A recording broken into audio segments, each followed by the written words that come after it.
Hey everybody, just going to take a quick break from the show to get you styled up with Stitch Fix. Shopping's hard. It's hard. With Stitch Fix, you get a stylist, though, who understands your style, your size, your budget, and they do all the shopping for you. Wow. This is excellent. Shopping, I'm telling you, shopping and figure out your style, it's overwhelming. Let somebody help you when it comes to getting dressed. We don't know what we're doing, so we let Stitch Fix help us out. A Stitch Fix stylist there. They know what works on us. We get the prices that make us look really good, and it feels good. You get some confidence boost walking around knowing that you're looking decent here. Oh, yeah. Yeah, we just give the stylist our sizes, style, budget preferences.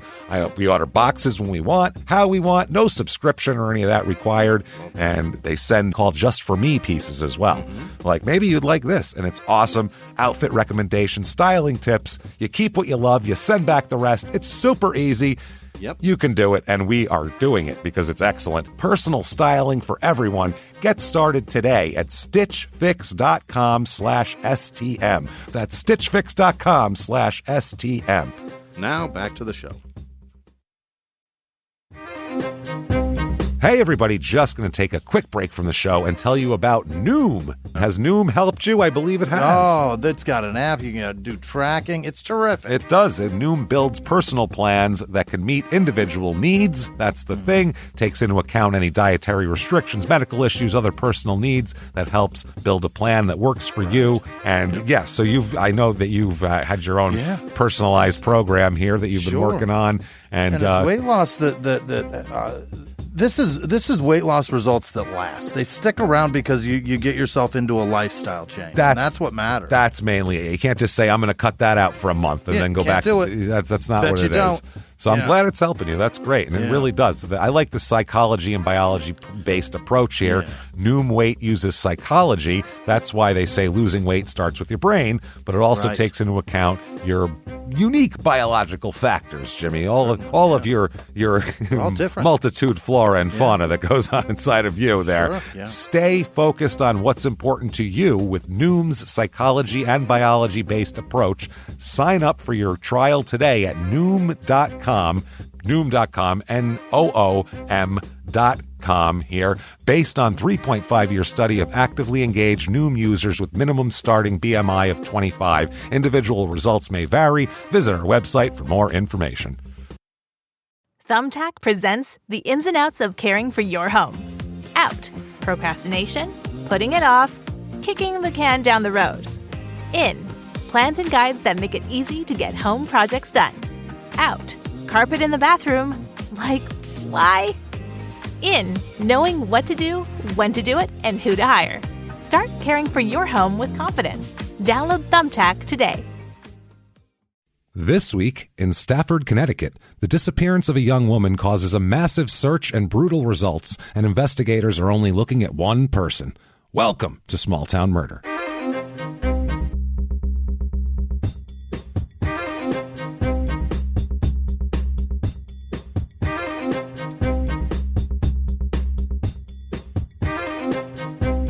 Hello, everybody, and welcome back to Small Town Murder. Yay!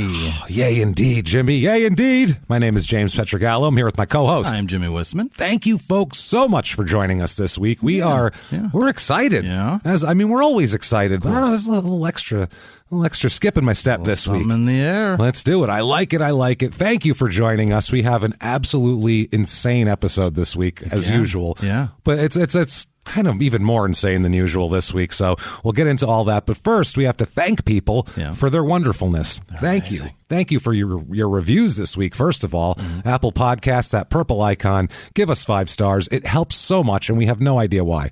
Yeah. I don't know. It helps drive you up the charts, though. More people see the show, and it helps. So there you go. Do that. Say something. Head over to shutupandgivememurder.com right now for all of your information, all of your stuff for Small Town Murder, and, of course, Crime and Sports. Yeah. And especially get your tickets for the upcoming May 6th virtual live show. It's going to be great. For Crime and Sports. It's going to be very funny. If you're a Small Town Murder fan and you have seen live shows of that of any capacity, we can tell you that Crime and Sports definitely definitely just as good as that. It's just a same shit, different format. You'll love it. It's great. I'm telling you, it's going to be good stuff. Do that. It's May 6th. It's available for 72 hours afterwards too. So you can't go wrong.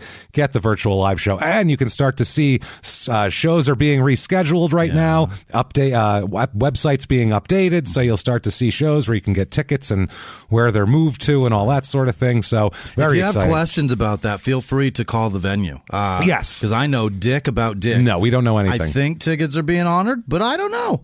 So call them and make sure. That's a venue thing. Yeah, we really don't know the business end of that. So we just know we have to show up at some point, right, and say jokes. I have to be there. We have to be there. So do all of that. Check that out, of course. Also, you want to check out Patreon. Patreon.com/crime and sports. So much good stuff always. You get access to everything. Last week for Small Town Murder, we did the Night Stalker documentary, talked a lot about Richard Ramirez. This week on our Crime and Sports, we're going to review our favorite and least favorite sports movies of all time. It's really good. We're going to basically go over a bunch of sports movies, make fun of most of them, and have a really good time with that, because that's been requested a lot. And then STM here for Small Town Murders Patreon, we are going to do jail reviews. So Yelp reviews of jails.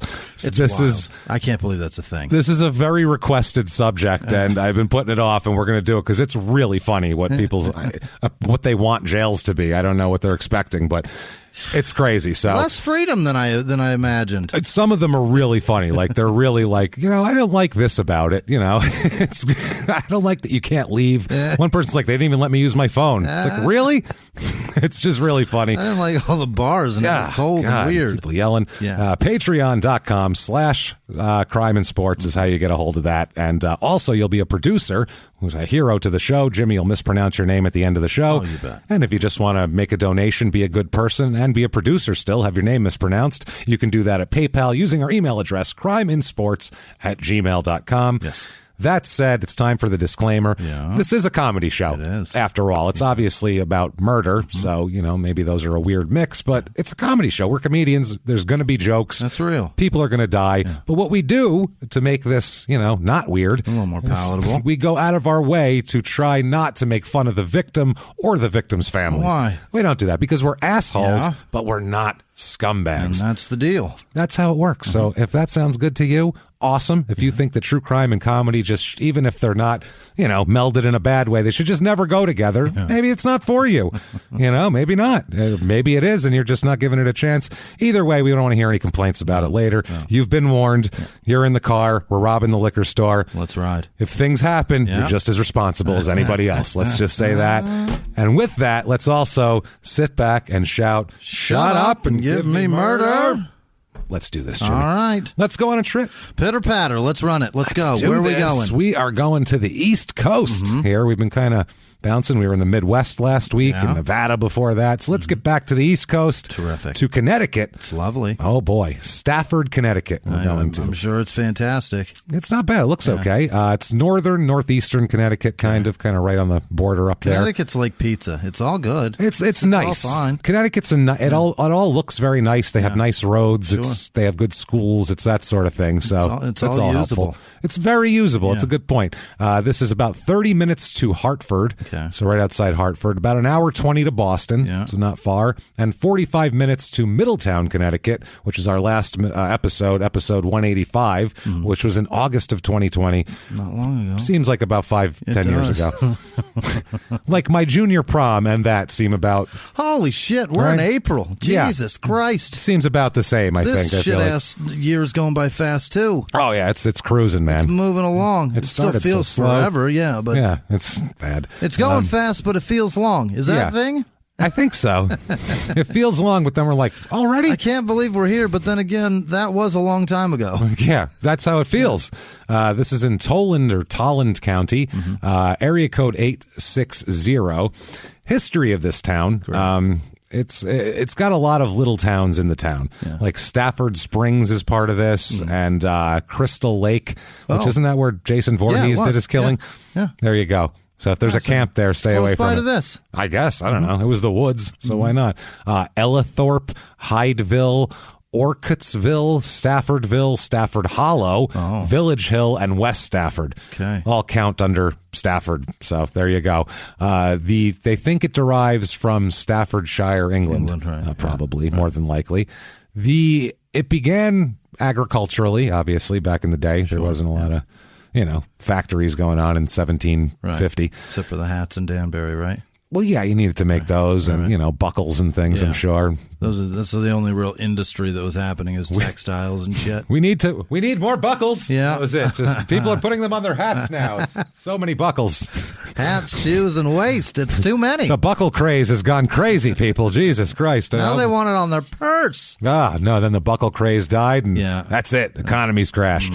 So this town was agricultural. Then it became part of this Tolan County in 1785. Okay. There's water nearby, so from the tributaries of the Willimantic River. Yeah. So whenever there's water supplies, then you can have power, then you can have industry. Mm-hmm. That's kind of what they did here. So then when there was industry and jobs, people came here. Absolutely. That's how it works. So by the mid-1800s, Stafford was connected by railroads to everybody as well. So that made you can get goods out. Yep. And they had a trolley connection into other towns too, which was kind of cool. That was before the highway system came in.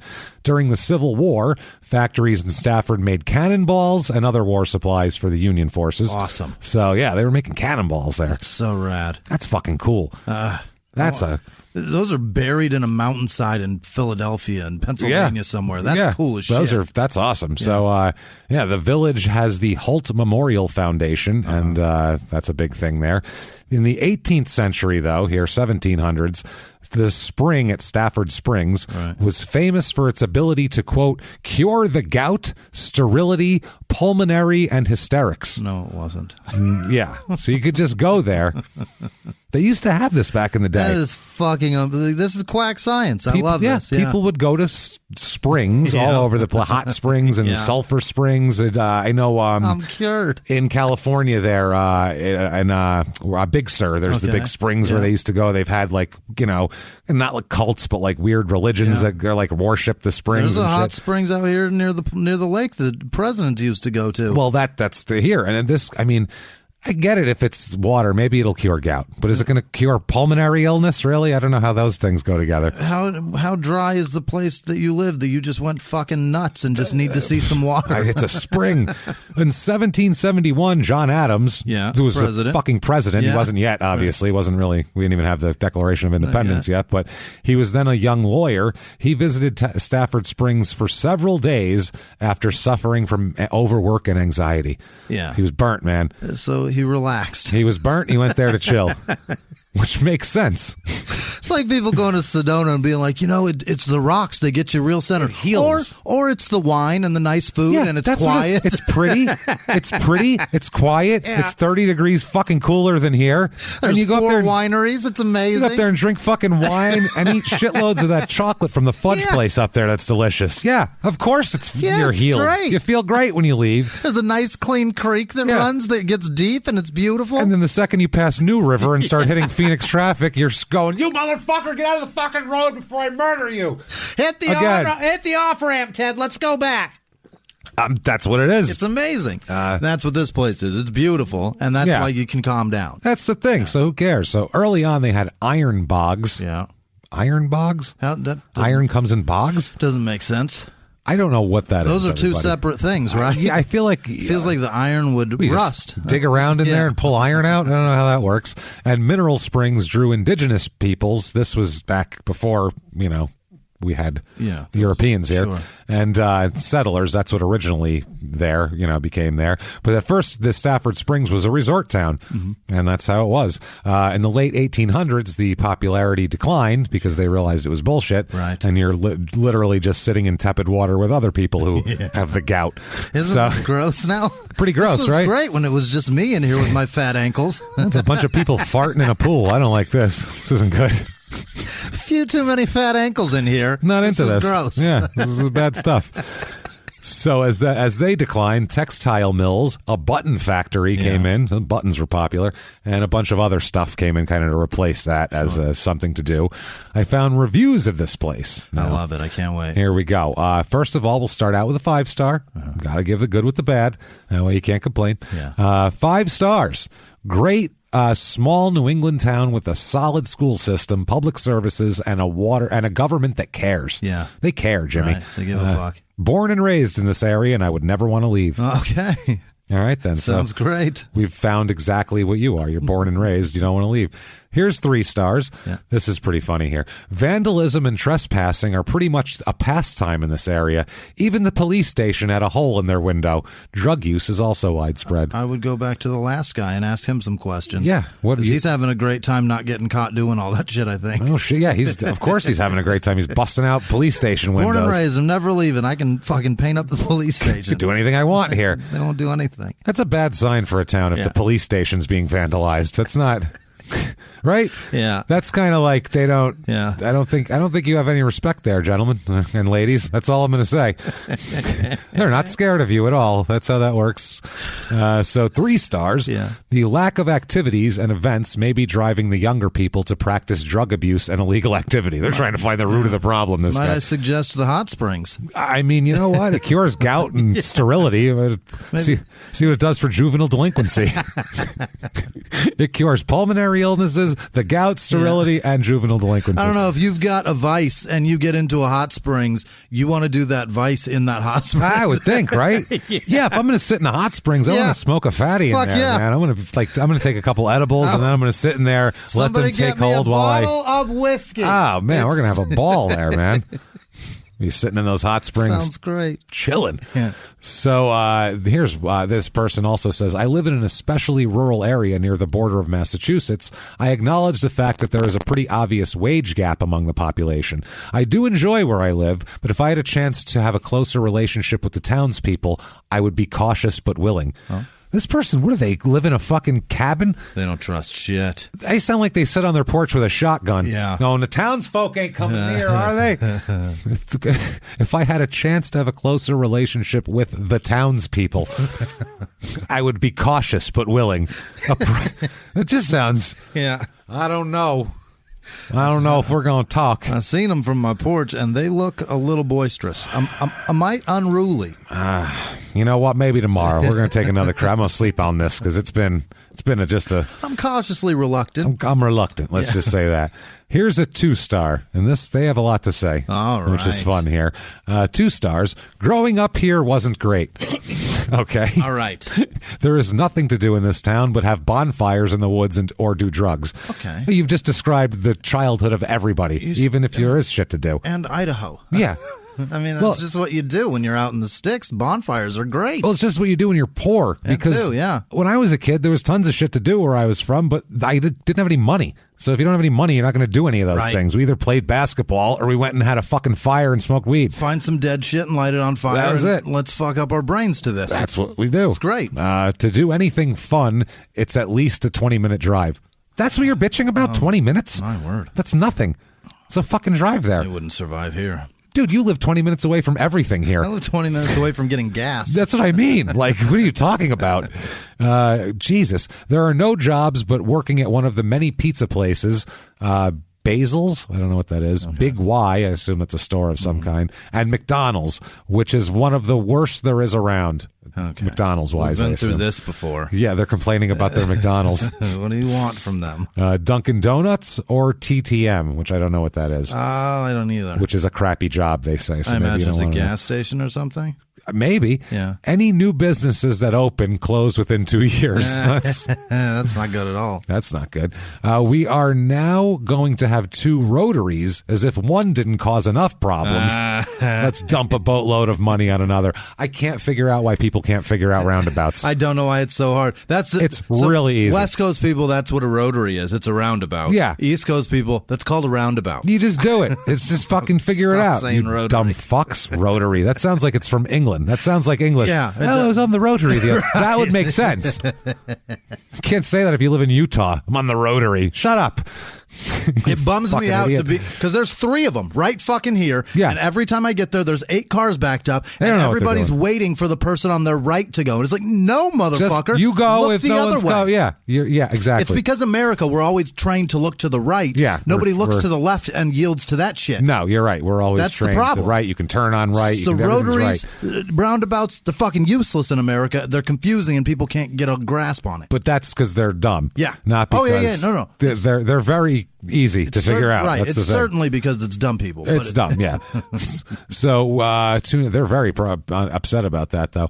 Our town selectmans do nothing. That sucks. I don't know what a town selectman's supposed to do.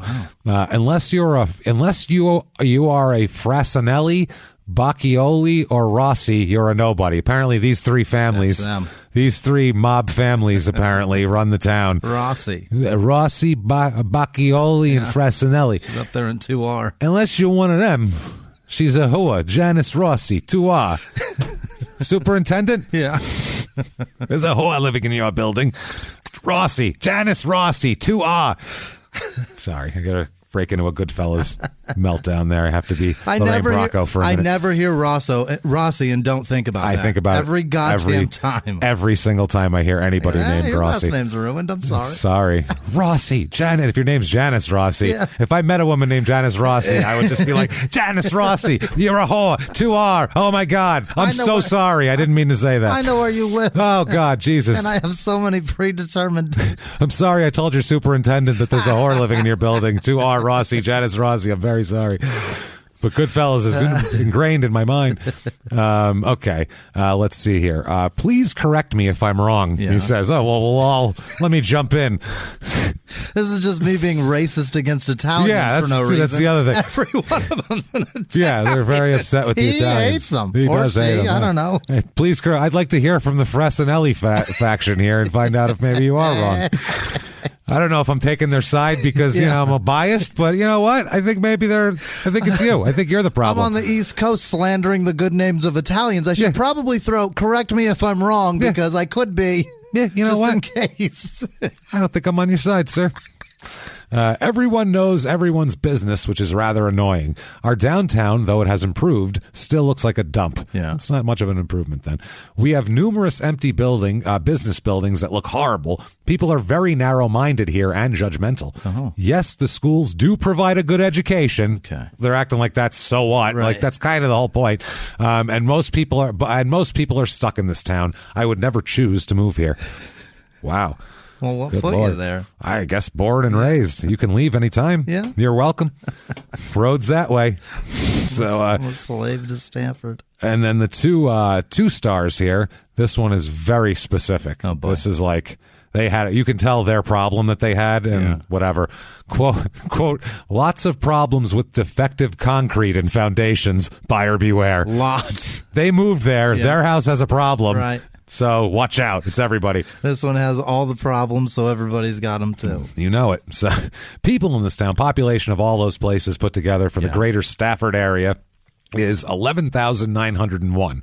Okay. Up 7% since 1990. All those places combined? All those places combined. Yeah, it's like 1,000 people here, 1,500 over here. Perhaps it's because I live in Phoenix and it's just it's so removed from everywhere else. Yeah. It doesn't register how fucking big this place really is when you compare to all those things. You named fucking 13 towns, James. 11,000 people. Well, they're all crammed together. Yeah, I get it. Yeah, because they've all been split up, but they're crammed. It's one big area. I just see a place that's that many cities or towns or whatever combined. It has to be. Something like this, right? It's like the East Coast, as you know. I'm spending half the time in like Poughkeepsie now. Yeah. It's basically from the city to up there. It's an unbroken chain of shit. Basically, it's just town after town after town because it's on the river. So there's not like they didn't build a fucking town on the river. There's the water. So wild. It's weird. Yeah, you could make that one continuous area if you wanted to. So population, I told you, 11,901. Male, females, more females, 51% female here. Median age is about 5 years older than the norm. It's about 42 and a half here. Connecticut, it's a little whatever. Married population's a little less than normal. It's about 48%, which I would expect it to be higher for some reason. I expect it to be kind of a family. It's usually the wealthy place where people go to be better than everybody else. Yeah, this isn't and keep their marriage together. This isn't a real wealthy part though. Here, this is This seems like pretty blue collar. Like manufacturing is most of the a quarter of the jobs here. So I'm interested. It's interesting here. So race of this town, it is Connecticut. Yeah, so, but Hartford, there's a lot of Hartford's diverse. Here though, race 92% white. Weird. That's very white. 0.8% black, which that's very close to Hartford. That's weird. 1.4% Asian, and 3.9% Hispanic, which is way less than the 17.5% regular. So this is low. Yeah, this is a very kind of a homogeneous town here. 39.8, so about 40% of the people here are religious. Yeah. And we can tell you... that many Italians, James? Yeah. 29% of the people here are Catholic because, as we know, Catholics are the Baptists of the North. Yeah. The only thing that breaks 1% besides Catholicism is Presbyterian has 5%. Really? That's it. Otherwise, it's fucking Catholic, man.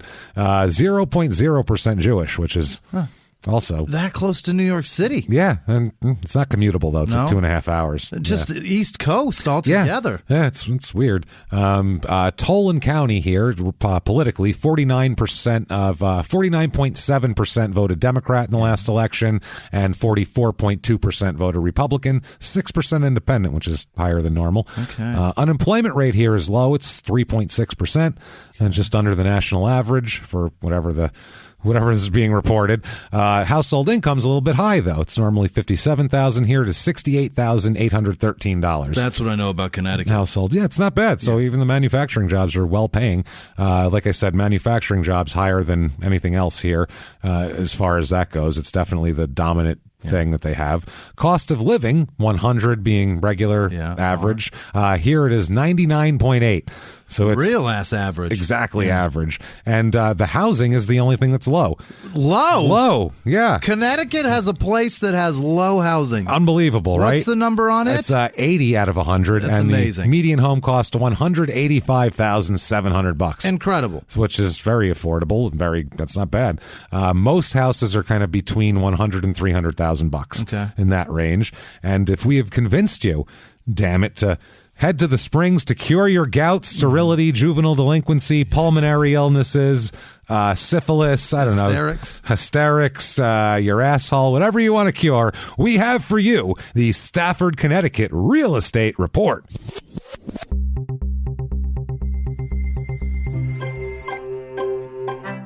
Your average 2-bedroom rental here is about $1,110 a month, which is a little below the national average.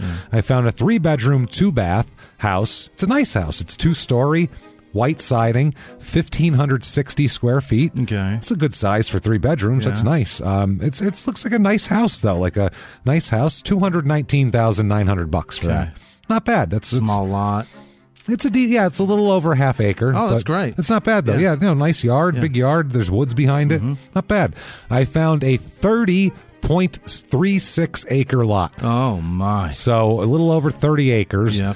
Lots of woods. There's a nice stream that runs through it. Beautiful. Like you can trout fish it. It looks awesome. Gorgeous here. Idyllic land. $107,777 for 30 acres. For 30 fucking acres. Like holy shit. That's awesome. You can't buy an acre within 20 miles of Phoenix for under $250,000. And it's just desert. That's unbelievable. Literally dirt that you can't even... There's no use. You can't even dig 6 inches into the earth without machinery. It's just hard shit dirt with sun beating on it, and it's more expensive. $250,000. This is woods with a stream. Right. This is a beautiful place you go. $100,000. Crazy. And I found a 4-bedroom, 3.5 bath, 3,744 square foot. Nice big lot, over an acre. The back of it is all woods, beautiful. It's got multiple porches on multiple levels. Like it's very pretty, really nice. $544,900. Unreal. So I mean, that's not bad for that kind of place with a bunch of land and out by yourself. That's pretty good.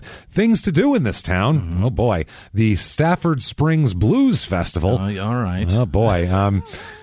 Now, what did George Carlin say about the blues? Well, lots of things, actually, mainly about white people playing them. Mainly, you're meant to give the blues, not play the blues. Yeah. There's a reason that the blues exist, and you have none of the reason to play the blues. That was Carlin, man. That's right. And this is a town of 92% white people having a blues festival. With a blues festival. Well, this is even in Stafford Springs, which is even like more rural. Yeah. How many people are dressed like Belushi and Aykroyd? Probably all of them. Yeah. I hope not the band. Now, I don't know if any of these people are good, because some of these people go, oh, they're actually like a legend. Sure. We don't know this shit, so I'll just make fun of their names. Right. That's how we'll do it. Sugar Ray and the Blue Tones. I'm sure there's a lot of those. I don't care if you've been Sugar Ray since 1963. Once the other asshole with his frosted tips ruined it, you go by a different name. Sorry.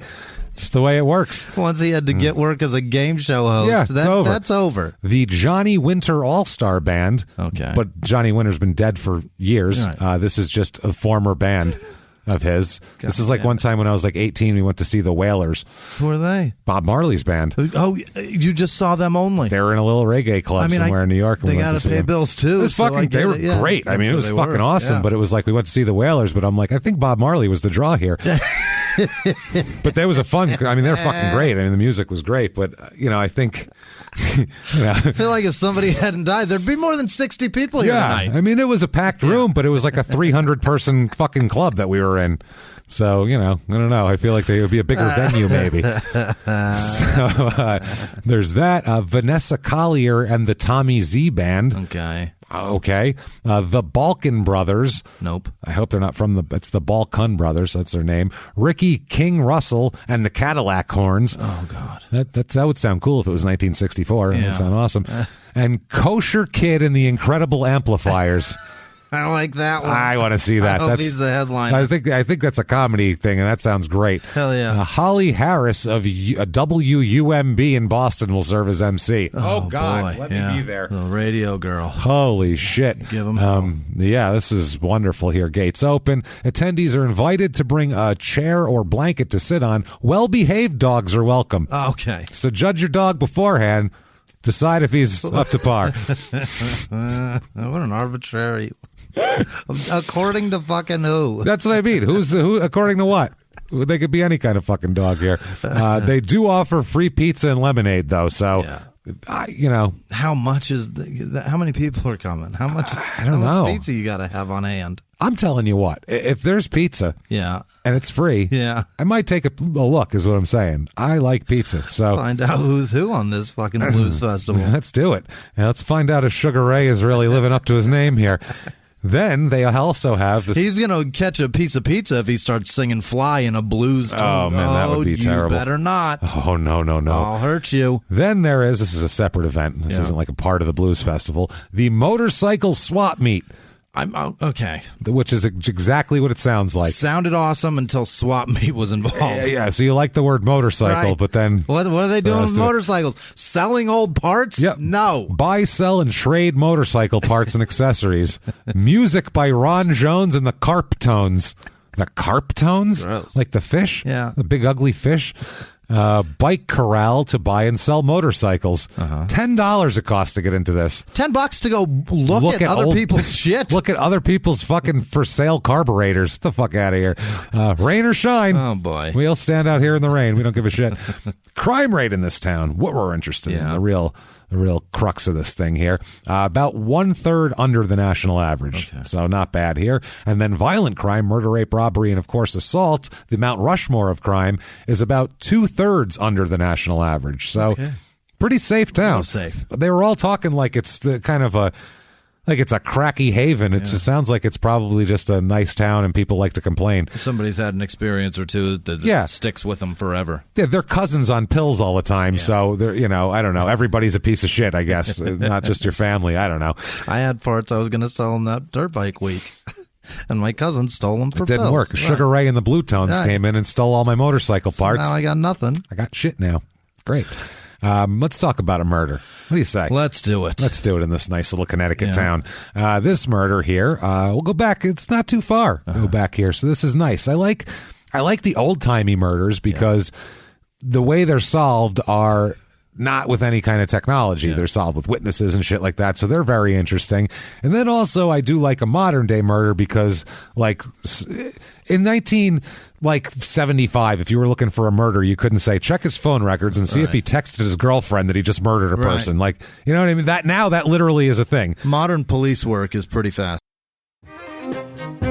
Hey everybody, just going to take a quick break from the show to tell you about the safest sponsor ever, Simply Safe. Absolutely, these people will keep you safe. It's amazing. You know that every 26 seconds a burglary takes place in the United States, according to the FBI. That means that by the time this podcast is over, dozens and dozens of homes will have been targeted, ransacked, God knows what happens here. So protect your home before it's too late with Simply Safe proactive security system. Simply Safe helps stop threats before they even have a chance to break in.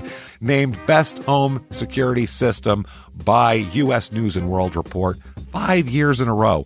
And by us for about the last 8 years as well. If you trust us, believe me, you want Simply Safe. So visit simplysafe.com/small to claim 50% off a new system with professional monitoring plan and your first month free. That's simplysafe.com/small. There's no safe like Simply Safe. Now back to the show. This show, Small Town Murder, is brought to you by BetterHelp. Get yourself some therapy, everybody. Honestly, here. We often hear about, red flags that you should avoid. Hey, that's a lot of a thing. It's become a real phrase now, real cliche. But why don't you focus also, you look at like green flags in friends and partners. Look for good things as well. Right. And maybe you're not sure what that looks like, though. Therapy can help you figure that out. What are positive things? What are the green flags? And then you can practice them in your relationship. It's absolutely a fact. And so, honestly, we absolutely are huge advocates for this. It really, really helps. BetterHelp is fully online, making therapy affordable. It's convenient. They serve over 5 million people worldwide. You can access a diverse network of more than 30,000 credentialed therapists, wide ranges of specialties there. Here's the coolest part. You're not getting along with your therapist, you're just not feeling it, you can switch at any time, no extra charge. Wow. The thing is, they want you to get help. That's it. And you can do it with BetterHelp. Discover your relationship green flags with BetterHelp. Visit BetterHelp.com/smalltownmurder today to get 10% off your first month. That's BetterHelp, HELP.com/smalltownmurder. Now back to the show. Fascinating. Watch the first 48. Yeah. Technology is so much of it. And I don't even mean just like in forensics and things, because forensics actually solve very little of anything. Right. It's mainly witnesses and shit. But like so many fucking times when you're watching, like they'll get a suspect's picture up and they'll be like, okay, this is their mugshot. So the guy who's at the office will take the picture on his phone and group text it out to all the detectives. Yeah. Back in the day, they'd all have to come back to the office and get a physical fucking picture. Yeah. That saves a lot of time. Right. Shit like that is a big deal. The cell phone tower records. I was over here. Speeding it up. They check it out. Well, it says you're on the other side of town. So, mainly. Why are you lying about that? Just to knock down lies now. You can really knock them down with, so many. You would be surprised if you watch like the first 48, how many crimes are solved with Facebook. Yeah.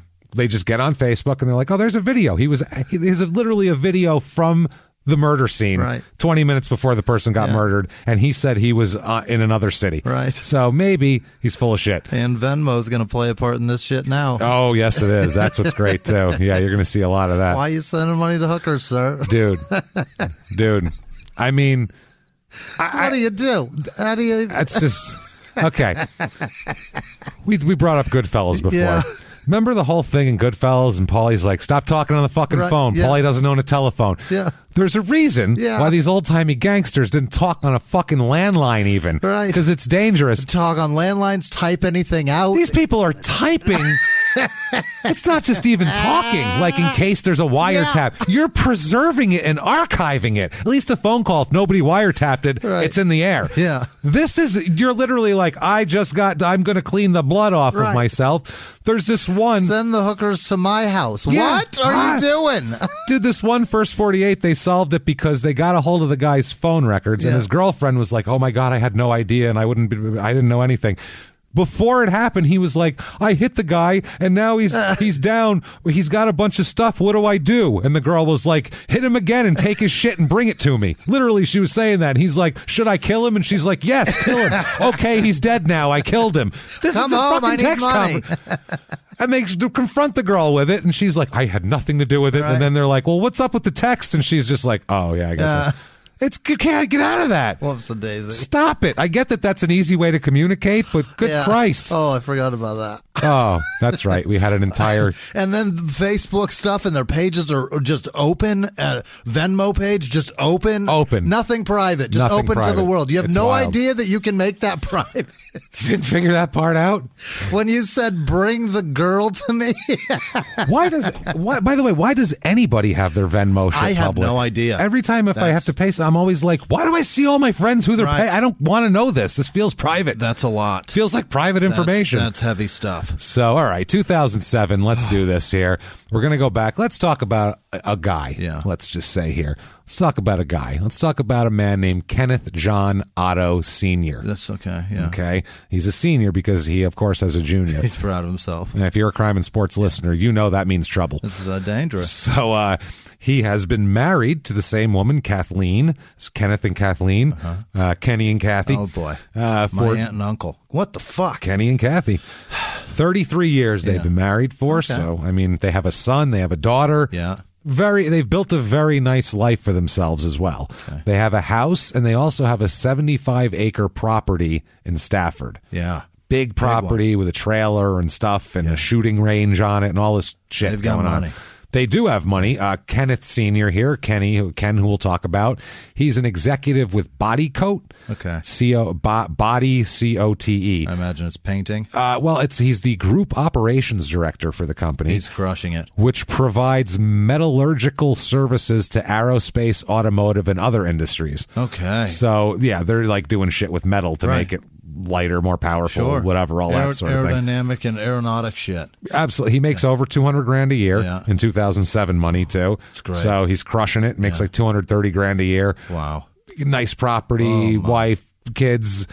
His son, actually, his son works for the company as well. Kenneth Otto Jr. is a general manager of their South Windsor plant. I wonder how he got that job. It's weird, right? Very strange. I'm sure he just applied off the street. Blind resume. Sure, probably he was the best candidate. I'm sure the interview process was grueling for him, and he stuck it out. And he won. He did it. So so he works there. Everybody likes Ken Sr. Yeah. They all like him. He's considered, except for that one guy that he didn't hire. Yeah.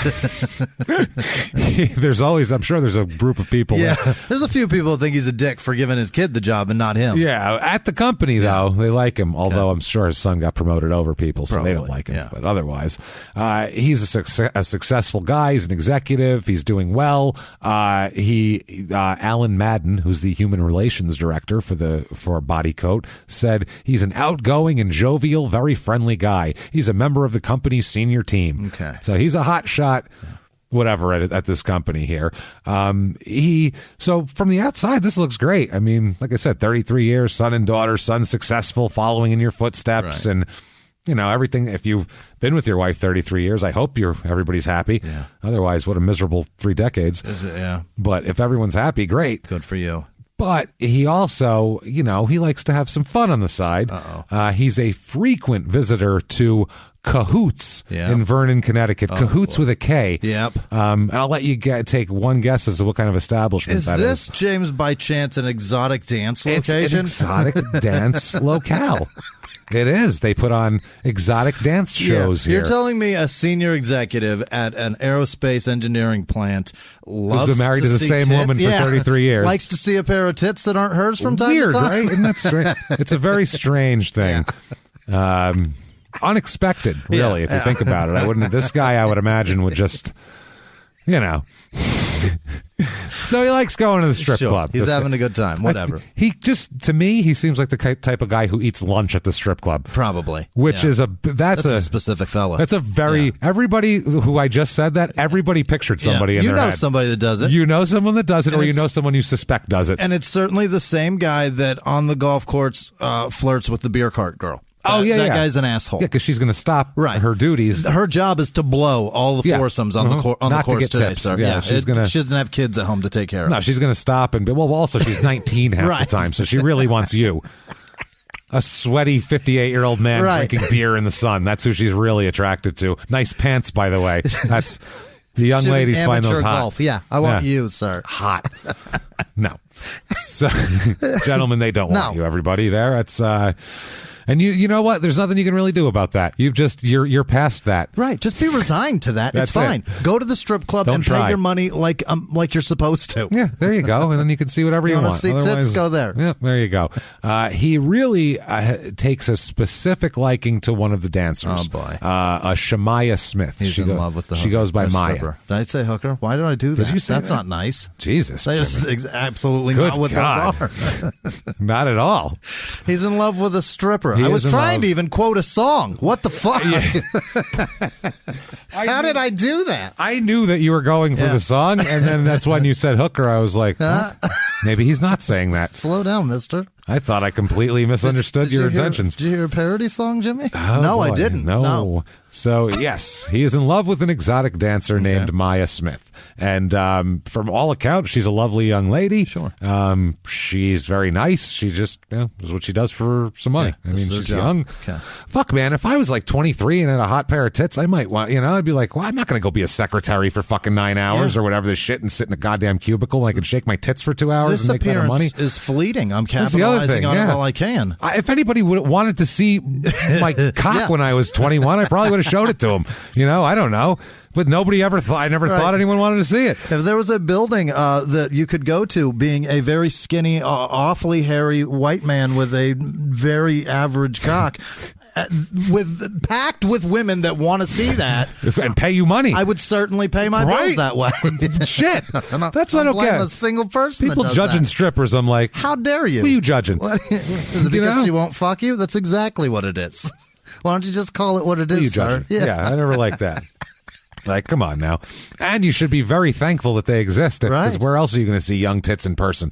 It's incredible. It's on demand. You can walk in. You don't even have to tip them. You can be a 60-year-old man who's disgusting, and you can walk in and see young tits live and in person. She's just walking around like that. That's almost like, how does that exist? That's amazing. So stop. Don't be nice to those Just go women. sit at the bar, overpay for beers, and you can see tits. That's fine. Think about that. Yeah. That's wild. Buy a $9 Bud Light. That's all.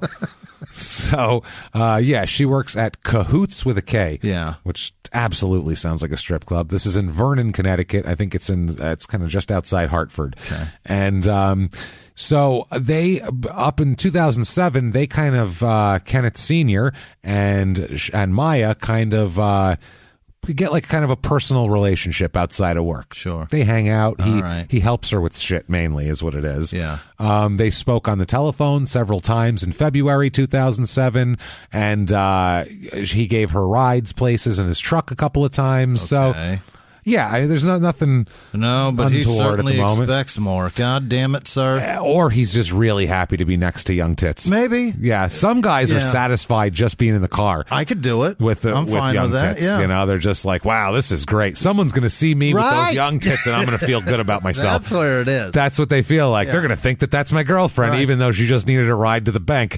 Right. So it's, I'll pull up at a red light and somebody next to me is going to see these. Oh, it's going to happen. On March 9th, 2007, which is 10 years after Biggie died. It is. To the day. Yeah. He gave her a ride to various places in his truck. It's kind of all over the place.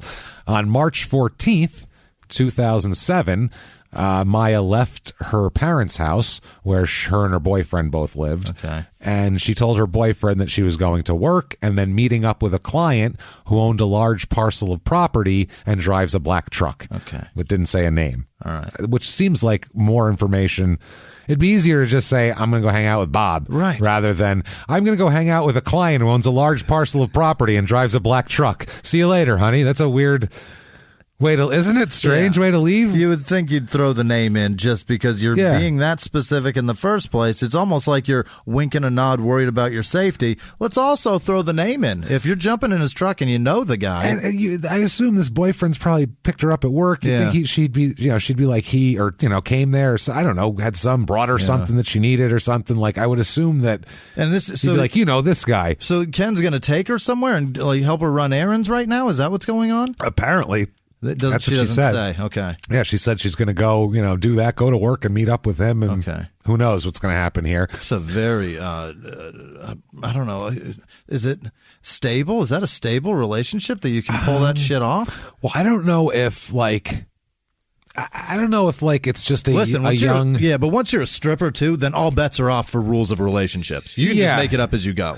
Yeah, a lot of times, because you have to be a certain level of accepting with trust and trust. Like that's what I'm talking about. That has to be through the fucking roof. Yeah. I don't know if this is just a matter of she's young and he's helping her out with shit, so the boyfriend's like, well, he's helping her out with shit. If he's paying shit, whatever. I don't know exactly what the deal was here, but she never shows up for work at Cahoots that night. Oh. So she never shows up, and she doesn't come home that night either. Oh, boy. And no one from her family had any further contact with her that afternoon, that night. Just she disappeared off the face of the earth. And so they became concerned about her after 2 days of her not coming home or calling or texting or doing anything. So they file a missing persons report with the East Hartford Police Department on March 16th. And so they do that. The police start to look for her, and they immediately they want to talk to Ken Sr. because they think that she was supposed to be with him. So that's a good place to start to maybe he has something to do with it, or maybe he dropped her off with somebody else that who knows, So they have something to do with it. Yeah, he might be the last person to have seen her outside of her family, so they want to talk to him. They identify him as an individual who potentially had information regarding him, basically. Regarding her, yes. And on the basis of a voicemail that he left for her also, they went through her, they got into her voicemails, and he had left her a voicemail. So they want to talk to basically everybody on her phone list, her voicemails, all that kind of shit. Verizon doing the Lord's work. Yeah, for him, for them. So, he also a telephone call that he had made to her house telephone number after she had disappeared. So they just want to know what's going on here, which normally they always say, like, if there's a boyfriend who kills his girlfriend or something, they'll be like, weird you didn't call her at all while she was missing. You didn't even try to get a hold of her or nothing, huh? That's weird. Not once. You never even tried. Like, so the fact that he called her after she was missing kind of helps his cause a little bit here. Now, he did that, but the thing is that what he did was Maya's mom answered the phone, and he didn't identify himself, but just said, Shemaya, call your mom and dad. They're worried about you. Okay. Which he called the house phone and said that. Yeah. If she answered her house phone, they wouldn't be worried about her because they live there. Right. So they'd all be in the house. So why would they worry about her? Yeah. So that makes no sense at all. She's there. You're there. Tell them. Weird, right? Yeah. He wouldn't identify himself, and he hung up when the mother asked who was calling. This isn't a machine. This is not a machine. Click. Yeah. So he did identify himself, though, with her father, because her father called back. They did a *67 or whatever, old school. Star 69? Is it *69 or 67? Star 69 goes back. Star 67 blocks it. Blocks it. That's right. Okay. It's been a long time since I've used that house phone. Since I've given a shit about whether or not people know it's me. Wow. Had to *69, Star 69, that motherfucker. People. Right. That used to be a thing. I'll get him. Yeah. I know you called us Star 69. Yeah. What? Why would you do that? That was a big thing. That was a thing we all did. Wow. So he did, the father Star 69 and went back there, and he identified himself then. And, he said that, he talked to the father for a minute, said, well, I know her, and, just whatever. And then he said spontaneously and without explanation, he says to the father that he had a physical problem and he can't be sexually active. What? Why would you call the father of a missing person whom you have no relationship with, the father? You're not like this guy and your old golf buddies, and you're like, my dick still doesn't work. Can you believe it? Just like 87 again. Like, calling a random person and be like, I was just concerned about my, I can't get it up, right? Like, I can't fuck. So just so you know that. Thanks. I know you're worried. I'm worried. What are you worried about? My dick doesn't work. It doesn't I'm worried. work. It's never going to work again. It's scary. I'm worried. Who's he tell just people at the gas station? Yeah. Let me get 20 on pump 3 and my dick doesn't work. See you later. And he walks out. Like, what a weird guy. Do you have any leaded? Because I got no lead in the pencil. You know what I'm saying? You know what I'm saying? Not the unleaded. I don't need that kind. Right. I already got that kind. I'm unleaded as fuck. You understand what I'm saying? Super unleaded. So the family tells the police about this because they just found it very, very weird that that's just an odd thing to call, say that weird shit, and then when they call him back, be like, I can't get it up, Oh, boy. So the family do that. Raymond Chevalier, I think. I don't know. He's an East Hartford police officer. He follows up with Ken Sr. here to see if he had any information about her. So this is the beginning of kind of their this investigation. So he told, Ken tells Chevalier that he gave her a ride to another Cahoots location. It's a chain. Whoa. What the fuck? Cahoots is a chain. The management is ownership. Killing it. They got an ownership group? Cahoots, baby. Several locations. Several. This one's in East Hartford, not in Vernon. Around 4:30 on the 14th of March, but he hasn't seen her since. And he said that he was sick that evening, so he didn't go to the club. And he was in bed for 3 days after that, just ill. Yeah. So, he also said that Shamaya told him that she intended to stay with a female friend for a few days.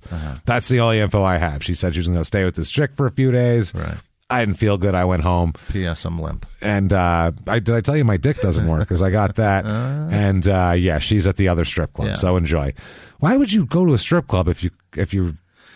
I don't know, man. Maybe it's a last resort. Maybe it kind of works in there. Maybe he feels a throb. Maybe there's a tingle or a tickle, and he's like, I remember what boners used to start like. I guess that would just be really frustrating, wouldn't it? I feel like that would be. It's like me not being able to eat eggs, and I'm like, I'm just going to go to breakfast restaurants and stare at people eating all day. It's very strange. Yeah, I'm going to go watch people make eggs and eat eggs, and then I'm going to go home. It's strange. Without eggs. It's really weird. I don't want that. I'm going to go to the Jelly Belly factory, but I'm a hardcore diabetic. It's just, why am I doing this? I just like the smell of the buttered popcorn ones. They smell amazing. So reminds weird. Me of the movie. If you mix a Dr. Pepper and a buttered popcorn, it's one for the ages. So anyway, he hadn't, right around this time, he stops going to Cahoots as well. Oh, he's all done now? I guess maybe he was just going to see her, or I don't know. She's not there anymore. It's all fucked out. It's all fucked out over there at Cahoots. He says, though, that on March 9th, this is because they're saying, well, how'd you see her recently? I'll describe all of your interactions.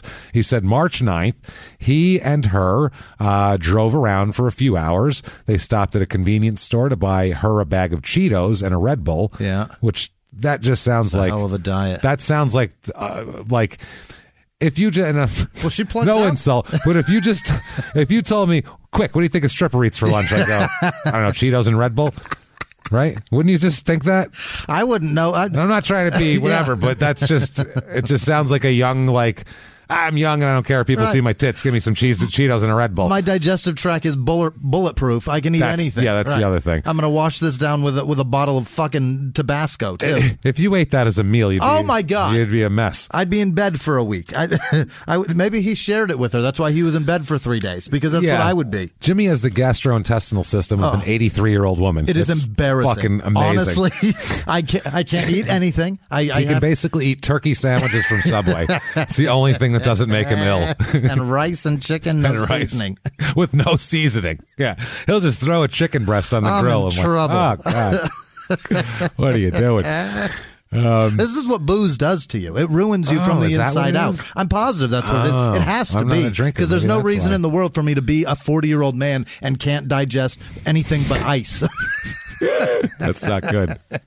And turkey, right? From Subway. I can't turn anything into waste except for things that have. Well, you could turn it into waste. It's just not the consistency is like.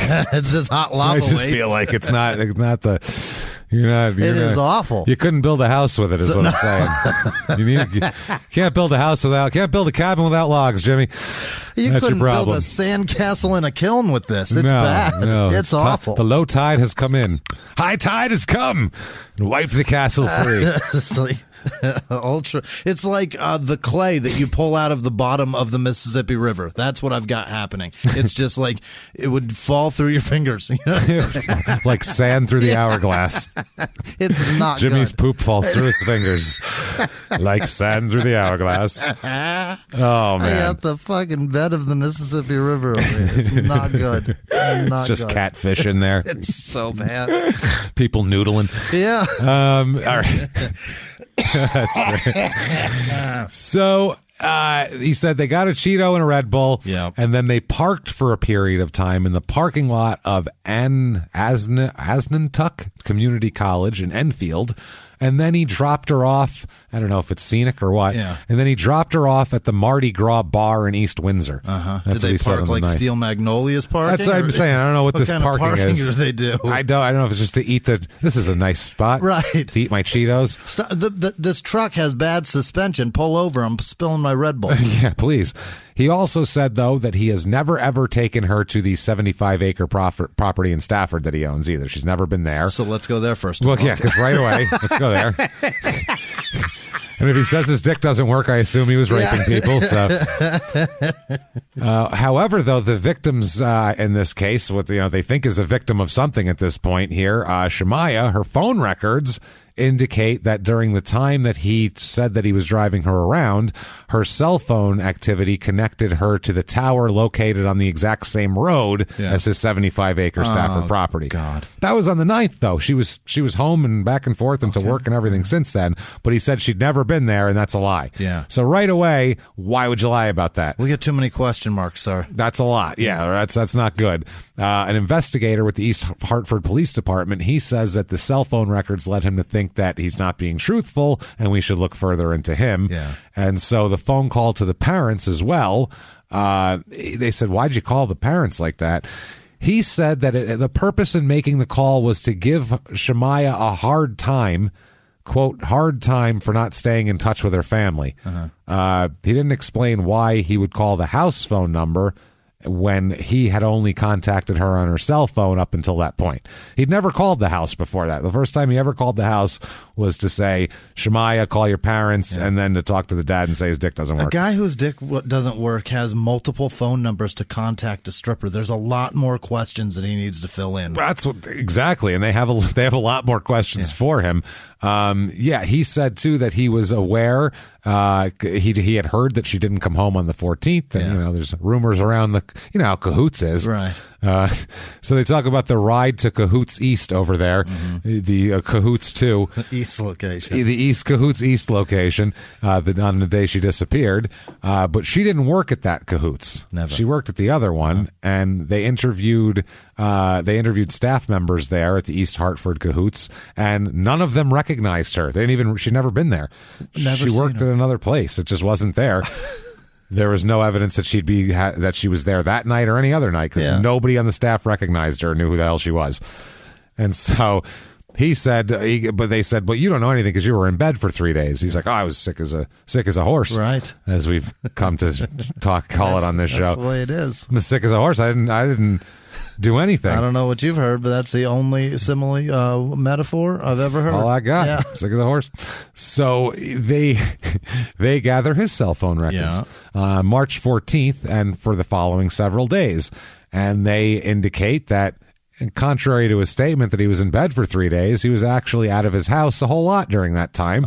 Sampling of his cell phone records from the 16th indicate various phone calls made that connected through at least 6 different cell phone towers, including those in Ellington, South Windsor, Windsor, Enfield, the Enfield Mall, and Stafford. He's at the mall? He's so sick he went to the mall. God damn it. He's that sick. He's like, I got to go to Macy's. I don't know what it is. I need an Orange Julius. I was going to say, I something about the pizza at the food court. The Sbarro's is so much better there. I've been so sick, I figured a Wetzel's Pretzels would fix me right up. I know how it is. Jesus Christ. That lemonade's unbelievable. I needed to get a Charlie steak sandwich because I've never had that at any other time, but in the mall, maybe I want it for some reason. I need to be served lemonade by someone in a stupid hat. Please. You understand? I have to go to the mall. So the records are also, they indicate that his phone connected to the tower located on the same street as his Stafford property as well. So he's been going back and forth up there? All around, yeah. What the fuck, man? That was on the evening of March 14th, the night that she disappeared. Right. And during the day, both on the 15th and 16th, he went to the property. Okay. So he's been around. He's definitely not in bed. Right. So on March 21st, investigators from East Hartford Police Department went to his house and asked to speak with him inside his house about Shemaya in order to kind of, move it along here. He said that he preferred not to disturb his wife. She's working very hard. She's disturbed enough. She's she's with me. Been here 33 years. Yeah, my dick hasn't worked for 20 of them.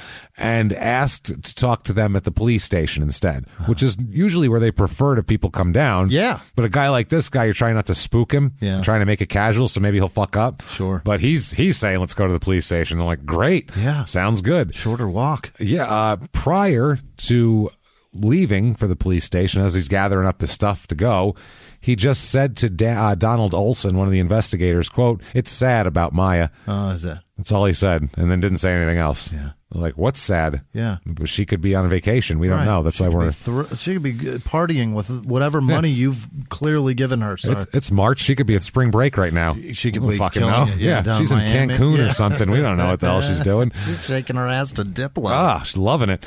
So during the subsequent interview at the police station here, he gave them an account of his personal relationship with her and his interactions with her on the night of March 14th. And he made a sworn statement about it and everything. So he was, trying. And according to him, he's being very forthcoming. In his statement, he again indicated he picked her up the afternoon of March 14th, dropped her off at Cahoots in East Hartford at her request, but didn't know what the hell happened to her after that. He didn't feel good. He went home. Okay. This is March 21st is when they discover that he owns a 75-acre parcel of land in Stafford. So they travel on March 23rd. The East Hartford police go to the Stafford property to search for her. Maybe she's there. Yeah. She's been there before. We found hits on the cell phone. So they enter the property, and there's an unlocked trailer there. Yeah. So they search through that and other unsecured areas. Anything that's not locked, they look around, just do a look-see, any places that are large enough to conceal a body. Yeah, but how do you have 75 acres of your own shit and leave things unlocked? That's crazy. Yeah, he leaves just the trailer unlocked. How do you... just lock it. How hard is that? I wish I could live in a place so safe. Yeah. I lock everything. If my asshole had a lock on it, I'd lock it. I lock everything. I'm a fucking big locker. I love to lock shit. So we've also seen, we know too much about this shit. We know how much murder is out there, I feel like. But your old house, the locks were a fucking nightmare. You had to turn them like 7 times. Yeah, they were like ultra secure. They were like 6 clank. You had to do all this weird shit to get them to open. I was like, I just turned it. It doesn't open, James. You're like, keep turning it. Oh, you got to turn it and then pop it, and then it opens. Turn it and then keep turning it. Is it broken? One more turn that's the way it's supposed to be. Confusing, isn't it? Yeah. If you don't know if you don't live here, you're not coming in. Put it that way. Leave it wide open. You can't get in my house. It's just the way it is. That's my Even if I get in, I can't get back out. That's it. And all that rattling around with the knobs, my dogs are going to be up your ass. So enjoy. Have fun. I'll just leave it open. I'm going to go back to bed. Yeah, I think I'm good. So the cops also do a helicopter flyover of the property, which they photograph the site. They observe a trailer, 2 sheds, a fire pit, some tractors, footprints and tire tracks in the snow that had fallen on March 16th. Some snow fell. Okay. They didn't find her there, but they did observe. That the fire pit was not snow covered. Oh, even though it snowed on March 16th. So it was hot at one point recently. At some point, the fire pit's been active, or something. I don't know. Or he's got a bunch of salt in there. Salted earth. It just doesn't fucking freeze. I'm not sure what he's got going on there. So April 7th, 2007, they're still talking to Ken. Yeah. They have no proof of anything. They don't even have an idea of what the hell happened to her at this point. They just know that he seems like the only person that there's any sort of suspicion on, and he's claiming that he just saw her when she disappeared. So it's the guy you want to talk to. They speak to him again at his house on April 7th, but instead he says, listen, let's not meet at my house. Let's meet at a Dunkin' Donuts in East Windsor to talk. Yeah. So they go all this there. Talk about strippers around my wife is making her real uncomfortable. It's making her, and I'm kind of hungry. I don't know what it is. Since my dick doesn't work, that's how I use that part of me. Caramel frap. Let's go. So they get to Dunkin' Donuts, And before they have a chance to talk, though, they sit down and they're about to start asking questions, the detectives, and he just blurts out, unprompted, that he has a moral turpitude clause in his employment contract.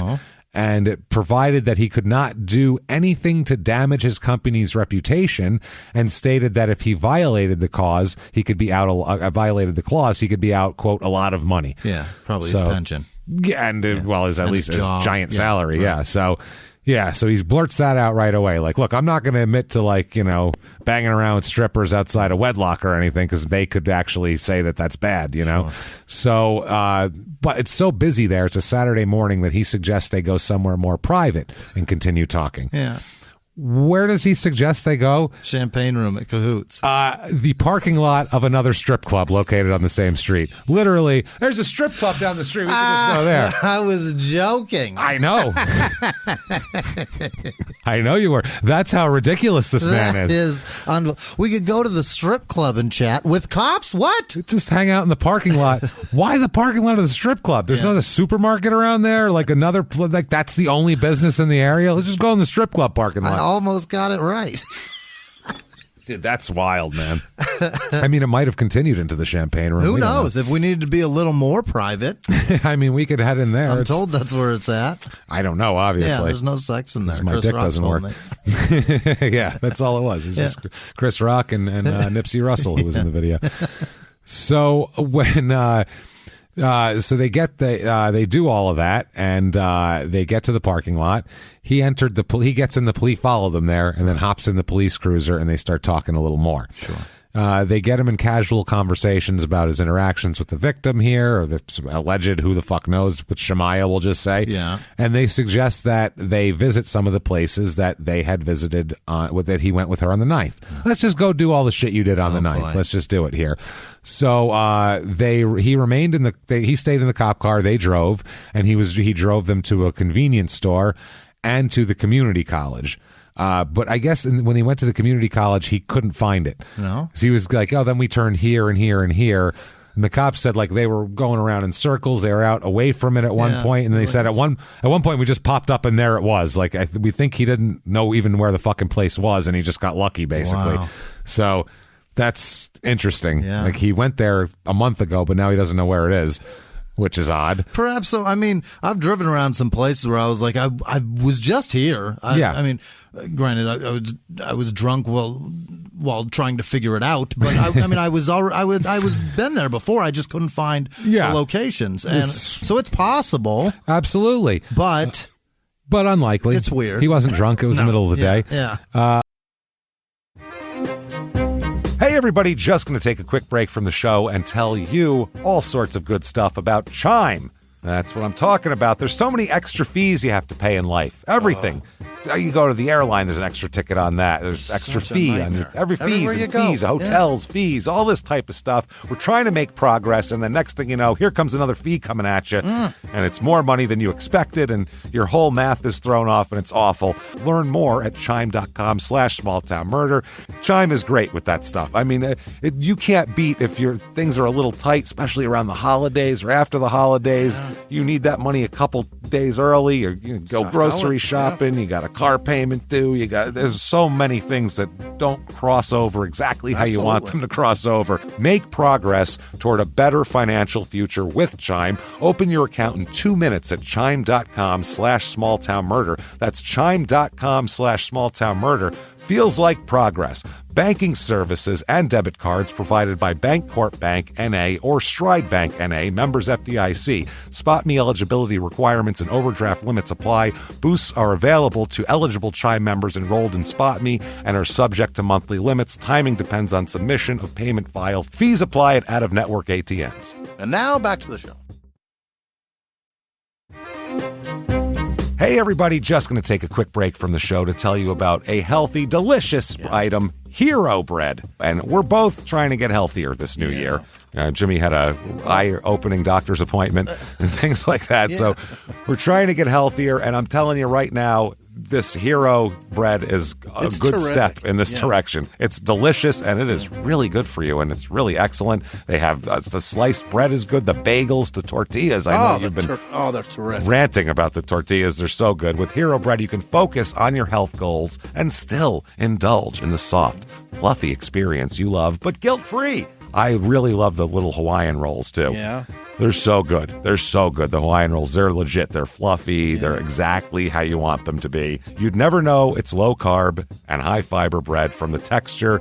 You get the soft, fluffy experience you know and love with your savory breakfast sandwich, late-night grilled cheese, Taco Tuesday. Do it. No compromises, just flavor, ultra-low net carbs, 0 grams of sugar, high in fiber. It's fantastic. Hero Bread is offering 10% off your order. Go to hero.co and use the code SmallTownMurder at checkout. That's SmallTownMurder at HERO.co. And now back to the show. Hey everybody, just going to take a quick break from the show to tell you a little bit about Sono Bello. You know, the most known secret with celebrities and influencers and all these famous people is so many of them have had lipo. They've had lipo, whether it's a little touch-up here or a total makeover. Yeah. Nobody has a perfect body. That's the thing. No. They may look like it on TV, but there's things that help that. Absolutely. Lipo now has changed, and Sono Bello's been at the forefront with using LAL technology and getting those beautiful and natural outcomes for each person. Looking real natural. Our friends at Sono Bello are offering their best deal. You're now included in their winter savings event, but appointments are limited, so please get on this. Sono Bello doctors are masters in micro-laser fat removal, a brilliant technique that removes stubborn fat permanently wherever your problem areas are. Tummy, love handles, thighs, arms, it's gone in one comfortable visit. Eating healthy and workouts are great. Keep doing that, but if you want to lose that stubborn fat in one visit, check out Sono Bello. Save big during their winter savings event. Schedule your free consultation now at sonobello.com/smalltownmurder. That's sonobello.com/smalltownmurder. Now back to the show. Also, he said on March 9th that she had expressed a desire to obtain her GED, her high school equivalency diploma, if you're not from the States. Yeah. And also, after that, she wanted to attend cosmetology school.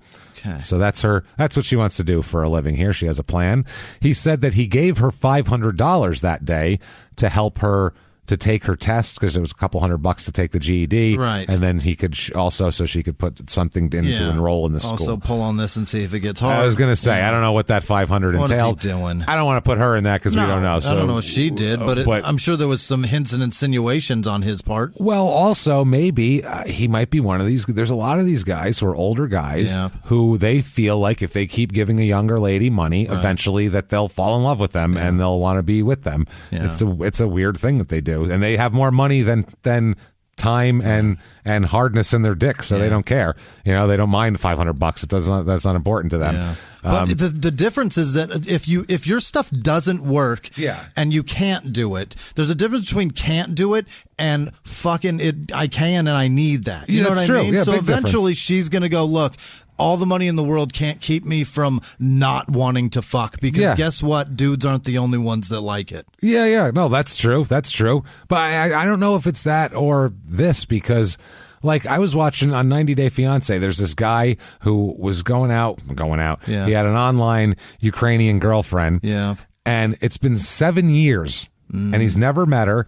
And he just gives her all this money. He's given her over $150,000 in 7 years. Shit. All this crazy money. And when they talk to him about it, they're like, aren't you an idiot? Yeah. And he just goes, I mean, what's the big deal? He goes, if you have a couple of bucks, I mean, 100,000 is not that big of a deal. It's, I like to talk to a nice, pretty lady and blah, blah, blah. My man, I'll put on makeup and a wig. That's what I'm saying. If you need that, I'll be a part of it. I need the money. That's a lot of money. That's a lot of money. That's what I'm saying. Crazy. And you don't know how many other people are, because she was on some site where you have to pay the site and all this crazy shit. It's crazy. So older guys with a couple of bucks to feel like they have a chance with someone more attractive than they should be able to be with. Yeah. They'll just throw money at it. It's Ladies very don't weird. do that, right?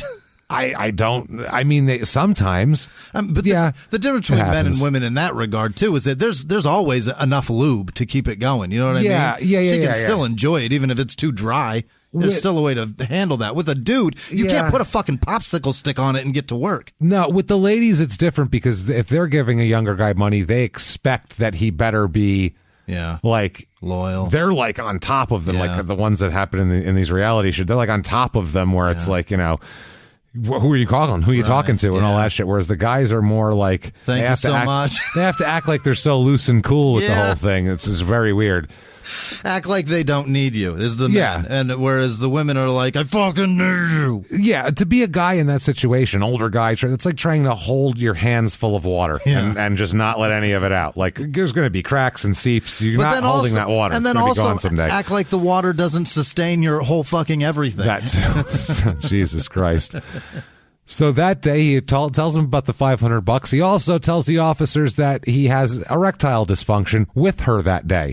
Wait, what? Yes. Yeah. So he claims that he was unable to sexually perform with her that day like he would have liked to. Or ever. Or ever. Yeah. But that day, dick problems is what he tells the cops. We don't know if it's true or not. He did seem to be forthcoming with information requested by him, but when they began asking him about his interactions with her on the 14th of March, they said he became slightly agitated. And when confronted with information concerning her cell phone records, he said that he did own a property in Stafford, but he continued to maintain that she'd never been there. Yeah. He never took her there. So then they asked him to perform. They said, let us do just consent to a search of your truck while you're there, the one that you guys were driving around in. Just make us feel better. Right. And so he said, okay. And they search his truck, and nothing. They don't find anything of any use in his truck. So that's a good sign. They also they returned to his house where the truck was, and they did the search there.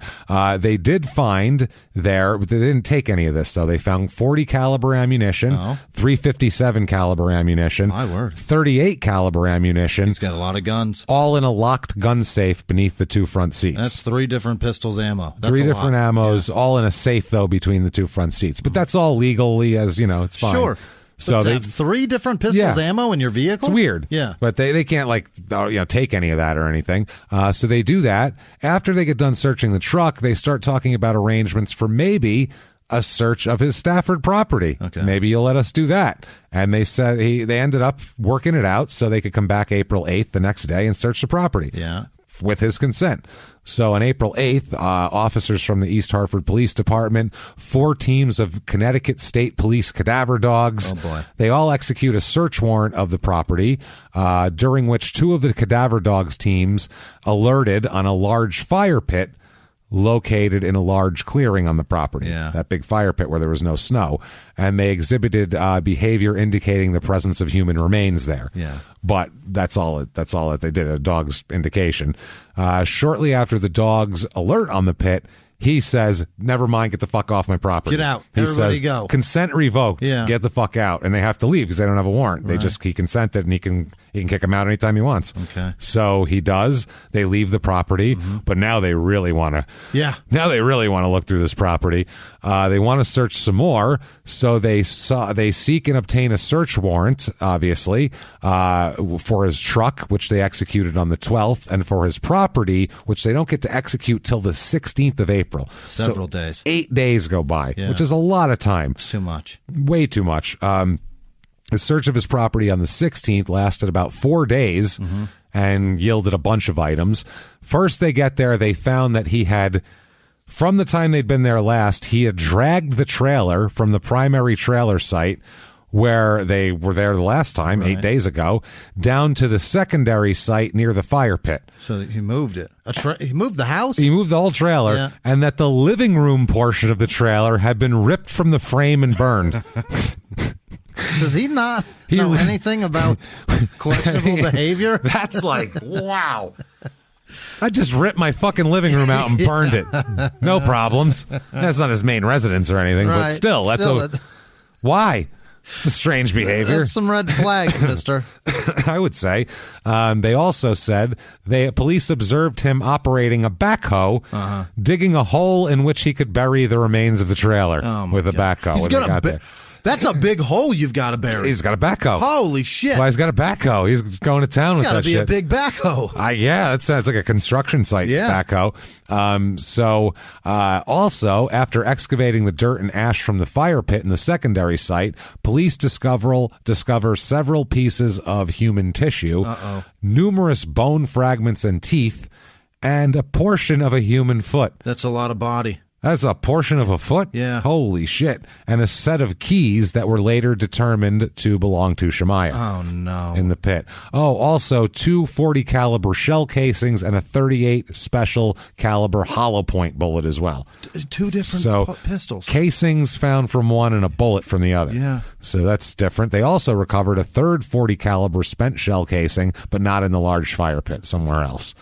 They continued to search the property with the primary trailer site from which they recovered. They get an empty Cheetos bag. Did they find it? They found a Cheetos bag, which a Clorox Ready mop with traces of human blood on the handle and the mop head. Oh, my God. A 6 foot by 2 foot piece of carpet with a 4 foot by 1 foot human blood stain on the carpet.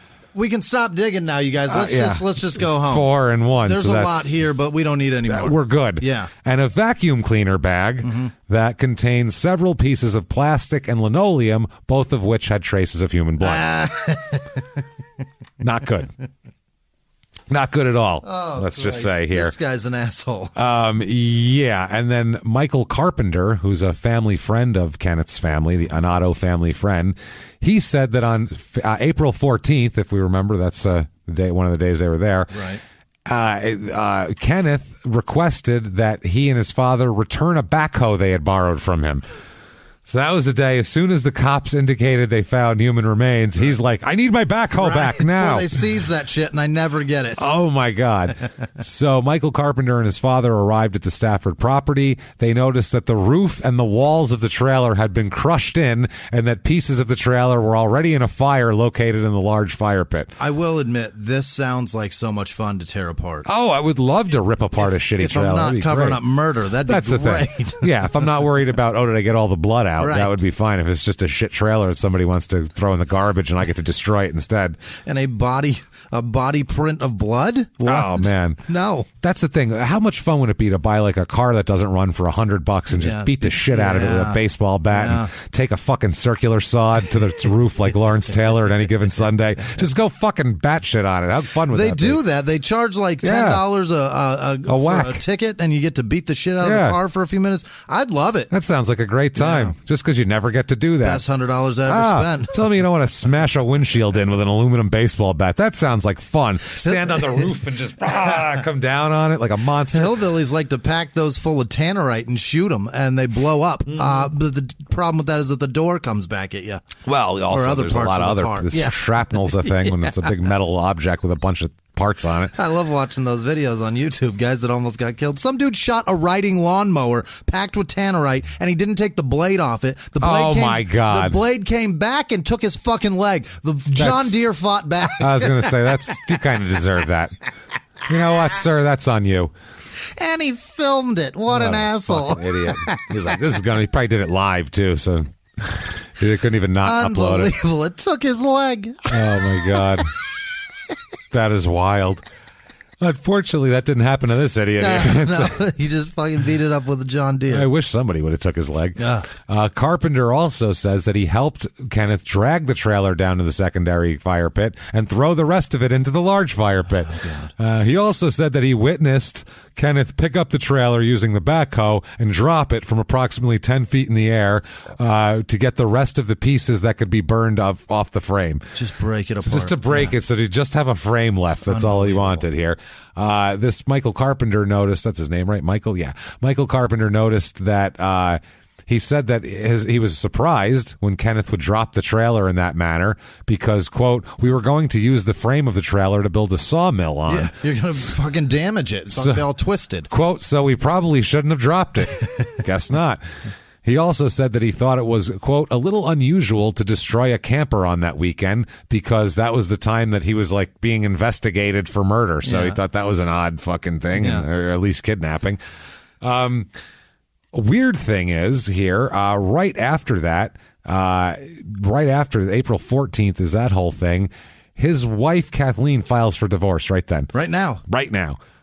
April 17th, Kenneth and Kathleen traveled together to Tewksbury, Massachusetts, to the law office of an attorney. At the attorney's office, Ken executed a quick claim deed transferring title to a condominium in Tewksbury to Kathleen with no compensation. No money, nothing. Nope. On the protecting assets. Yep, just a son of a quick bitch. claim. Yep. Isn't that crazy? On the same day, Kenneth and Kathleen also went to a Connecticut Department of Motor Vehicle office, at which Kenneth transferred title of a 2004 GMC Envoy to Kathleen as well. It's because we're getting divorced. I got to give her everything. Right. I'll do it ahead of time. Preemptive settlement against myself. On April 19th, Kathleen Otto telephoned a law office in Somers, Connecticut, to consult an attorney about instituting a divorce action against Kenneth, and Kenneth encouraged her to make the call. She was informed that the attorney was on vacation and not immediately available.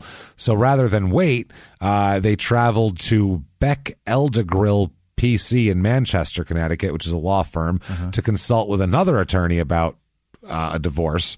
And prior to this visit, Kathleen had never used this attorney before. She just is going to any attorney that'll talk to her right now. Somebody that's free. Just somebody that's available. Yeah. Kenneth, right now, she couldn't wait for an appointment. Kenneth recommended that she retain this attorney to represent her as a divorce lawyer. Kathleen trusted her husband to recommend a good lawyer, despite the fact that she knew that he'd been unfaithful in their marriage and was a suspect in a murder. So Kathleen, he's trustworthy. He's super trustworthy. I trust his legal advice, though. He might not be trustworthy. Despite being a philandering murderer, I trust him. He's pretty trustworthy. Just, don't let him kill you or expect him not to cheat. So Kathleen was driven by her husband to the consultation, by the way, so he drove her there. She immediately retained this attorney, demonstrating the urgency of the circumstances, and he instituted a marital dissolution proceeding on her behalf that day. Right. The purpose of filing a divorce action so quickly, they think, was that Kathleen could preserve an interest in all of the assets of the marriage, including assets currently held only in her husband's name, before the same assets were attached to any of his creditors, including the family of a murdered girl. So, yeah.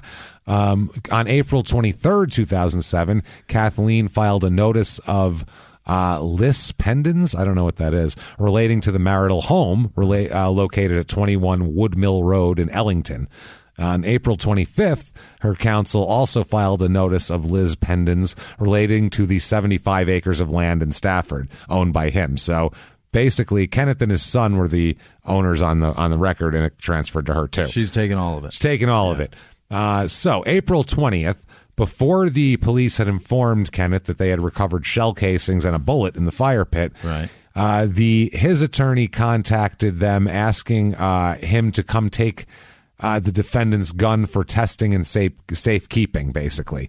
Among the guns seized from his locked gun safe were a .357 revolver, a .38 special revolver, and a .40 caliber semi-automatic pistol. The .40 had been disassembled and was missing its barrel when he surrendered it. Weird. So he gave all these guns over except not the barrel of the .40 caliber. The part that helps you trace bullets, whether or not it came from it. One of those. When he asked if he knew what happened to the missing barrel, he just told his lawyer that he lost it. Just tell him I lost it. Sorry. Those fall out from time to time. It's cool. So May 14th, 2007. Incredible. This is, there's a lot here. May 14th, 2007. Bradley International Airport in Windsor locks here. East Hartford police arrest Kenneth at the airport. What's he going? Where's he going? Well, let's see here. They were told a warrant for his arrest had been signed, so they went and got him. They said that he was at the airport with more than $10,000 in U.S. and Canadian currency, a newly issued passport, a container of toiletries, pill bottles, and medications. And a flight to where? South Carolina? So, exactly. Canada. He's an extreme flight risk, they said, after they arrested him. Is that what it is? You think?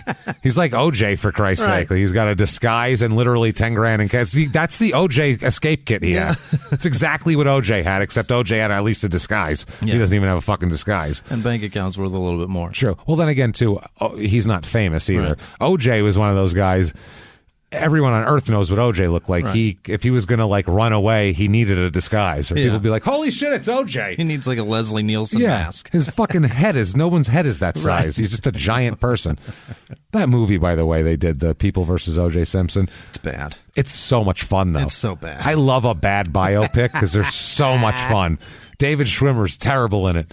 He just runs around. David Schwimmer, fucking John Travolta. I will get to that. It's so bad. No, Schwimmer, though, just going, juice. He says juice 700 times over the course of the movie. And then John Travolta's Robert Shapiro is so over the top. I've seen interviews with Robert Shapiro. Right. There's a little bit of that in there, but Travolta took it to like another level, man. He made him like super flamboyant, like really weird. It's like somebody hinted to him that Robert Shapiro may have been gay. He was like, I can play gay. He's like, I've been doing it a long time. I can play straight, too, because I've been doing that a long time. I've been going the other way a long, long way. A long time. I think I can pull this off. That was bad. Cuba Gooding, though, as he's a fine actor, and his emotions as OJ are fine, but he's not fucking OJ Simpson. Cuba has a noticeably small head, actually, like compared to other actors. Even his shoulders are bigger than his head. OJ's head is a fucking enormous. Like on that defense table, it was like head. OJ's head. He's got a huge fucking head. He's a big guy. He's a goddamn professional athlete. There's a reason that he's rumored to be the parent of the biggest Kardashian. His hands are big. His fucking thighs are huge. He's a big, strong guy. Cuba just doesn't look like OJ. Didn't pull it off.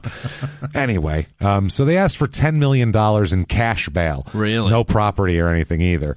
The lawyer for Otto said Otto knew for 2 months that he was a suspect and was the only suspect, so he could have fled at any point and didn't. He said, quote, that was not his inclination. He could have left, but he did not. He said that his lawyer had the balls to say that Otto was just at the airport to pick up a business associate. I'm sure, He was doing an airport run, that's all. He just brings his newly issued passport and $10,000 in mixed currency with him. Who doesn't do that when they pick someone up at the airport? Sometimes I carry Namibian coins, James. You don't know. You could be kidnapped and taken on a flight to Canada. You never know. You got to know these things. He said that most of the money he was holding was U.S. currency, and he planned to spend it on lawyer fees, and the passport was in a briefcase that he often carries for business reasons. Okay. Never mind that it was recently issued. Right. He also said that that Otto was told to keep his medications with him because he might be arrested, and if he is arrested, he's going to have them if he wants them to be distributed to him into jail. But do they do that? If you're on medications that are prescription, they have to give you those. If you have them right now, they'll give them to you, but later on, they'll stop, right? They'll just give you the bootleg shit that they provide everybody. Yeah. I think that's why they said bring your own pills, because if they have to provide you pills, you're going to die. You're going to die, obviously. As we'll find out from our jail reviews bonus episode, patreon.com/CribeandSports. We'll find out how many times that happened. Sir, how many times people complained about it on the internet. So the judge, Raymond Norco, he read the affidavit of the arrest, and he said that he called everything a heinous crime because of the way she was. We'll find out. He set a bail of $5 million cash with no substitution of property, and he also ordered the case to be screened for a transfer to a different court, which handles more serious cases. So he doesn't want any part of this. He's like, look. He's like, I'm not getting EDO'd. Right. Not happening to me. High bail, send it to the next guy. Yeah. Move it along to Hartford where no one will notice, because it's not going to be on me. Same me. More than 30 family members and friends of Shemaiah were in court there. And one of them shouted murderer as they were removed from court, as they tried to get some kind of semblance of order in the court, as 30 very reasonably angry people. I mean, obviously you're angry at the guy. He fucking killed your family member or friend. So that's normal. Allegedly. Yeah. He was arraigned on 1 count of murder, 2 counts of tampering with evidence. A bunch of Shemaiah's family and friends shouted profanities at him and stormed out as 8 judicial marshals lined the front of the courtroom trying to maintain order. Wow. One court official said that he feared that the supporters would have attacked Otto if it wasn't for the presence of the marshals. They would have just done fucking vigilante justice on him, which... I get it. Oh, man. If you got like a dad and a couple uncles sitting there, you fucking, let's just rip them apart. Fuck them. I mean, especially if you have somebody in your life that has a career that you were worried for them in the first place, and then the worst thing happens in commission of you know what I mean? Well, that's fucking horrifying. Not to mention, you kill my daughter. I don't care what she does. If you kill my daughter, if it's possible for me to kill you, I'm going to get to you. Yeah, I'm going to try. And I'll guarantee you I will try my hardest. If you're worried in the first place, it fucking ups the ante on the anger for absolutely. sure. No, I will. I mean, if I can get you in court, I will. I mean, I don't care at that point. You're going down, motherfucker. I mean, if anybody hurts my family and I can get within reach of them for sure. Especially a daughter. You kill my daughter. We're going around. Yeah, I don't care about legal ramifications at that 10, point. 20 years. Oh, I don't care. No. I'll hope that I'll just wound him badly so maybe we can be in prison together and I can fucking do it right later. Yeah. And claim self-defense. You know what I'm saying? Yeah. I don't even care about that. I'm just talking I can really get him in a corner where nobody can do anything and I can fucking work him over with a hot wire. With something that is handmade, because I guarantee those hurt worse. No, I would use something that is manufactured behind bars. Certainly is going to hurt worse than an actual razor blade or a knife or a gun. I was reading, there's this guy out here writes the Sean Atwood book, and he was talking about this guy in prison who's an old mob guy. Yeah, and he'd been in prison a bunch before, and he had a heating element in his cell. And he had a couple of fucking shivs, basically long, iron little thin sticks, and he would heat them to fucking burning, and if he thought somebody was going to fuck with him, and he'd fucking stab him with that. Unbelievable. A fucking burning, red hot thing. So bad. Yeah. I guarantee it. And a cauterize on the way out, it's a bad thing to happen to you. Good. But that's thinking. That's a lot of time to think of ways to hurt you. So, and that's what you do if somebody hurt your daughter. That's what I do anyway. I wouldn't mind. So, anyway, the Smith's aunt and spokeswoman for her family said that she and her relatives were relieved that he was arrested, and she also said that they were all wearing like T-shirts with her on it and all that sort of thing. And it was the family's fucking broken up over this. Yeah. And she says, the aunt, Gina Canty, she says, we wanted the judge to understand Shemaya is not just an exotic dancer. She's someone's daughter, niece, and sister, and we want justice. Right. Yeah. And that's exactly it. That's the point. I worried about her in the first place, and I want to send a message to anybody else that's going to hurt somebody that's in this profession. Not okay. Don't do this, because we're coming for you. Just because someone's tits are out doesn't mean you can do something to them. So the chief executive officer of Body Coat, John Hubbard, said in a statement, he released a press release saying that Otto is suspended from his job. Suspended, not fired. You're going to suspend him now? Also, which one sounds like a strip club, Body Coat or Cahoots? Right? They sound like they're sister organizations, don't they? So Hubbard also says, we're deeply saddened by the murder of Ms. Shemaya Smith, and our condolences go out to her and her family at this time. Good for him. Good state. Perfect. Yeah. Suspend the asshole and do that. We'd like to still show up there when we have to try to romance Boeing next week. That's the thing, because we're going to be at the club. We have a tab, so... When we're trying to redesign the wings for the Airbus, we'd like to bring them by your fine establishment. We don't want the dancers to avoid our table, if you know what I mean.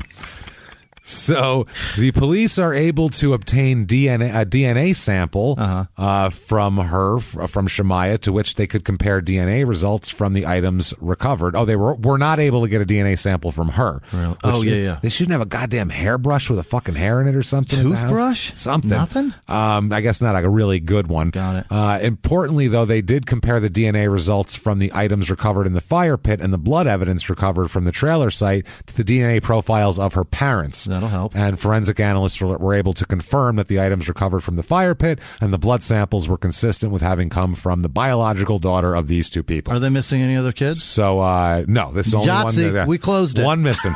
That's it.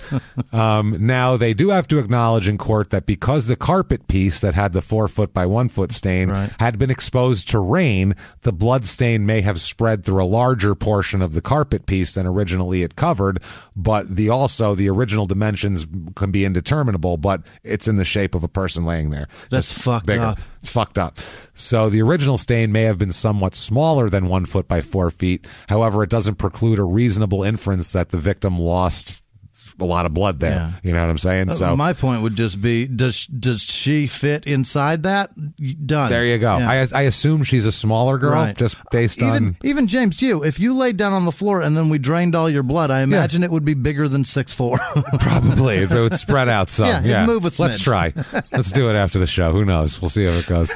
So the items recovered from his property and the guns that were submitted for forensic testing, the tissue samples, bone fragments, and charred remains of the human foot taken from the large fire pit were all tested with DNA and confirmed to be the remains of Shemaiah as well.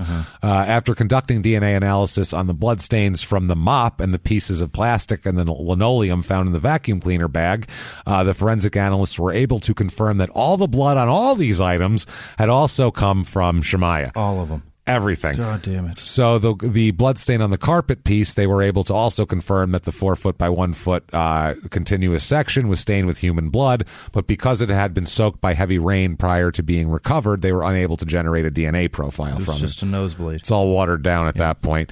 Edward T. McDonough, the deputy chief medical examiner for the state, he said that the remains recovered from the fire pit had a gasoline type odor. Yeah. This is fucked up. He also testified that nothing was found in the tissue sampling during the toxicology screening, but based on the fact that the specimen submitted for testing had been exposed to high levels of heat, a negative test result could not conclusively establish that there were no drugs or alcohol in her system, so we don't know if he drugged her or something. Okay. He also testified that because of the fragmentary and burned condition of the remains, it was impossible to determine the cause or manner of death. Yeah. That's how burned she was. My God. They find remains of cavemen and tell you how they fucking died. You know what I'm saying? Right. So that's how badly this shit has to be done. They have no idea. A forensic anthropologist and director of the Henry Lee Institute of Forensic Science. That sounds important. Yeah. My old job. Yeah. I quit to do this. A guy's name is Albert Harper. He testified later that he was asked to examine the bone fragments recovered from the large fire pit, and he indicated that the bones exhibited characteristics of having been burnt in a, quote, very, very hot fire. Oh, boy. He's further went on that the level of cremation of the remains was close to that of commercial cremation. My fuck. Like a fucking... He got it like 2,000 degrees. It would have required, quote, lots of wood and consistent temperatures of 1,500 to 2,000 degrees over the course of many hours, possibly spanning several days. He sat there for 8 days tending the fire. Just stoking a fucking 2,000 degree fire. How awesome is it? I want to know who made those keys, because I want those keys for my house. They're great. Those are unbelievable keys. Amazing keys. They lasted days of 1,500 degrees. Can you believe that? Unbelievable. Don't lose those keys. You'd be upset with yourself. Did they still work in our house? I don't know about that. We didn't get into that. You'd have to assume if they... You could probably smash it out with a hammer if they bent a little bit. Yeah, they'd have to check, right, to see if it fit her lock? I guess so. Well, I think they know keychains and shit like that. You know, have you ever met a woman that doesn't have 14 keychains? Yeah, but in a 1,500 degree fire... that's going to all melt off. Yeah. The plastic Nantucket keychain is going to melt right off. Those dream catchers usually don't last too long in a fire. No, not at all. So, Jesus Christ. Also, Harper indicated he could not determine had there been any trauma to the bones prior to cremation because the fire process caused fragmentation of the bones. Right. He was able to determine, based on the fact that the skin and a portion of the muscle tissue on the remains of the foot recovered were still intact, that she had been dead for approximately a month prior to the discovery of the remains. So that fits in the timeline of her being missing. Also, he made, on the basis of his examination of the bone fragments, that it left him unable to point to physical evidence to indicate how she died. Again, he said a body that has been deliberately cremated is indicative of someone wanting to make sure that the body is not found, and that would suggest it's a homicide. Right. But there's no proof that it's a homicide based on everything else. He said, based on all the cases I've ever been associated with, when someone tries to hide a body this way, it's because there was a homicide. There's a reason to hide it. Someone went to a lot of trouble to dispose of this body. Yeah. No shit. Also, the ballistics evidence here. This is fucking fun because he took the barrel off. Right. Edward Giacomowitz. Wow, that's a name. Yeah. Giacomo Finone. Giacomo Finone. He's the supervisor of firearms, and tool mark section of the State Police Forensics Laboratory. Okay. He testified that the bullet that they recovered from the large fire pit was a .38 caliber bullet that could have been fired from either a .38 special caliber revolver or a .357 caliber revolver, but that the bullet was too damaged to determine conclusively that it had been fired from either of the revolvers that he had given in. That's the special part about it. Comes out of two guns. It's amazing. It's very special. It's a wild round. He further testified that although the .40 caliber automatic or semi-automatic pistol that he surrendered was missing his barrel and wasn't functional when surrendered, this guy was able to perform a test fire of the pistol using a replacement barrel from the State Police reference collection. Okay. From this test fire, he was able to compare the breech face marks and the firing pin impression, along with the extractor marks on the test-fired shell casing to the .40 caliber casings found around there. So the rifling doesn't destroy the backside of it. No, because you're dealing with the shell. Yeah, exactly. Yeah. So it's interesting. Fascinating. By the way, everybody out there, again, First 48, because we were watching a lot lately, me and Sarah sitting there. So many crimes are the first clue that they can connect stuff with are shell casings. So another thing, if you're going to murder someone. Revolvers are great. I know it sounds real cool to have a fucking semi-auto, but revolvers, A, don't jam, and B, don't leave fucking shell casings everywhere. Idiots. Anywhere. First of all, stop killing each other. That's a good Nobody kill anybody, but if you are going to do it, get your head out of your ass and not be an idiot about it. Take them with you. Christ almighty. You go around collecting casings? It doesn't hold as many as a... Big deal. Right. Big How many deal. do you need? What are you, fighting the Nazis? If you storming the beach at Normandy? How many fucking shots do you need? You don't need 16 shots. I got 5 rounds in my .38, and if I can't hit you with those, I don't deserve to live.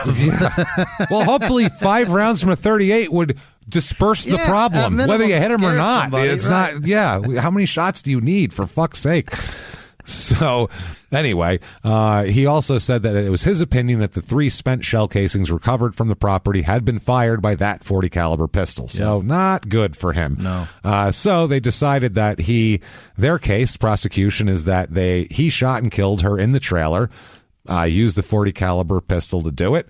He brought it with him to the trailer. Yeah. Obviously, because he didn't leave it there. Because why he wouldn't leave guns in an unlocked trailer? Right. Is what they think. By the way, they get testimony from another friend that said the trailer was never unlocked. Now it's unlocked all the time.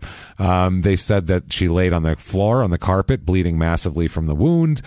He did not summon medical assistance, obviously, and instead took extraordinary and gruesome measures to destroy the evidence in order to avoid detection. My God. Now, May 9th, right after this is all going on, this is right before he's even in custody. And the family finds out about all the divorce property transfer. So they initiate a wrongful death action against him right then to cut that shit off.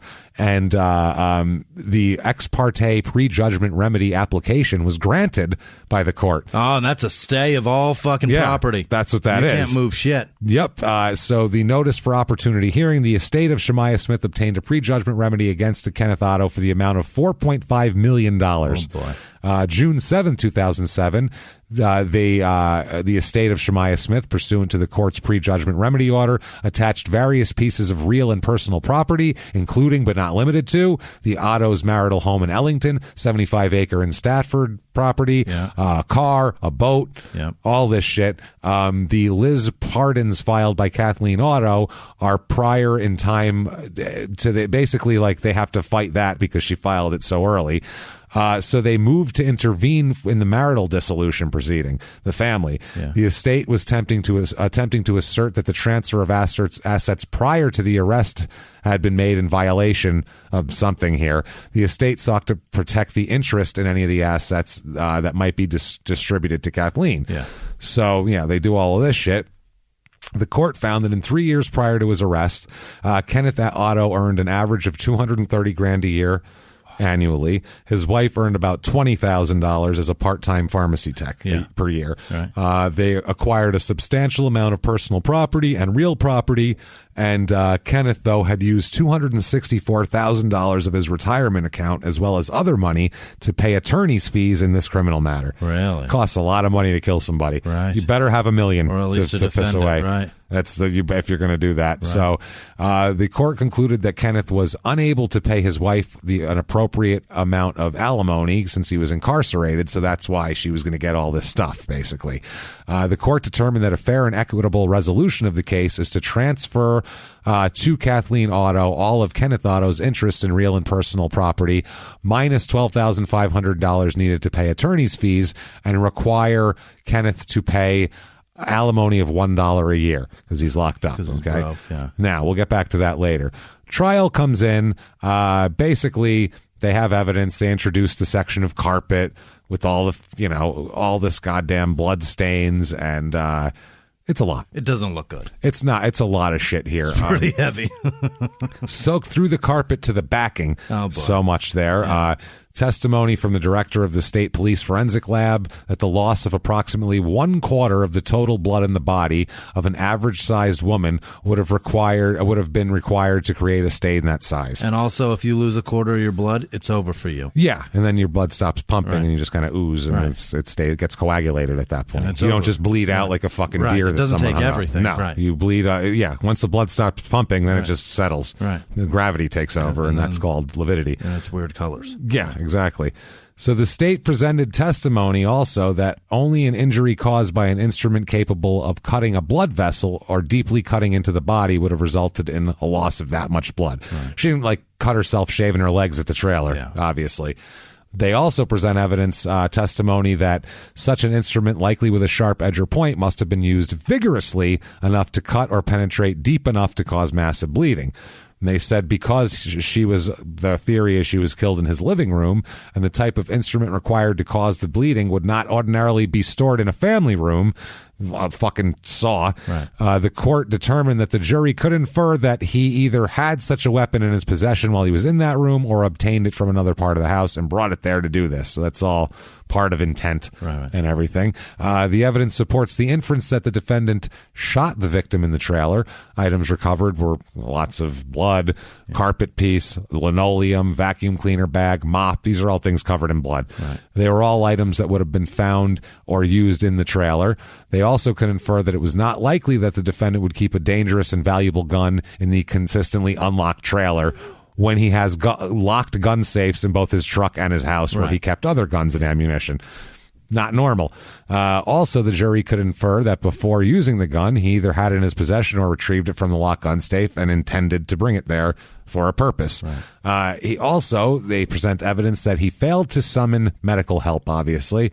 That's all part of the deal. So the defense...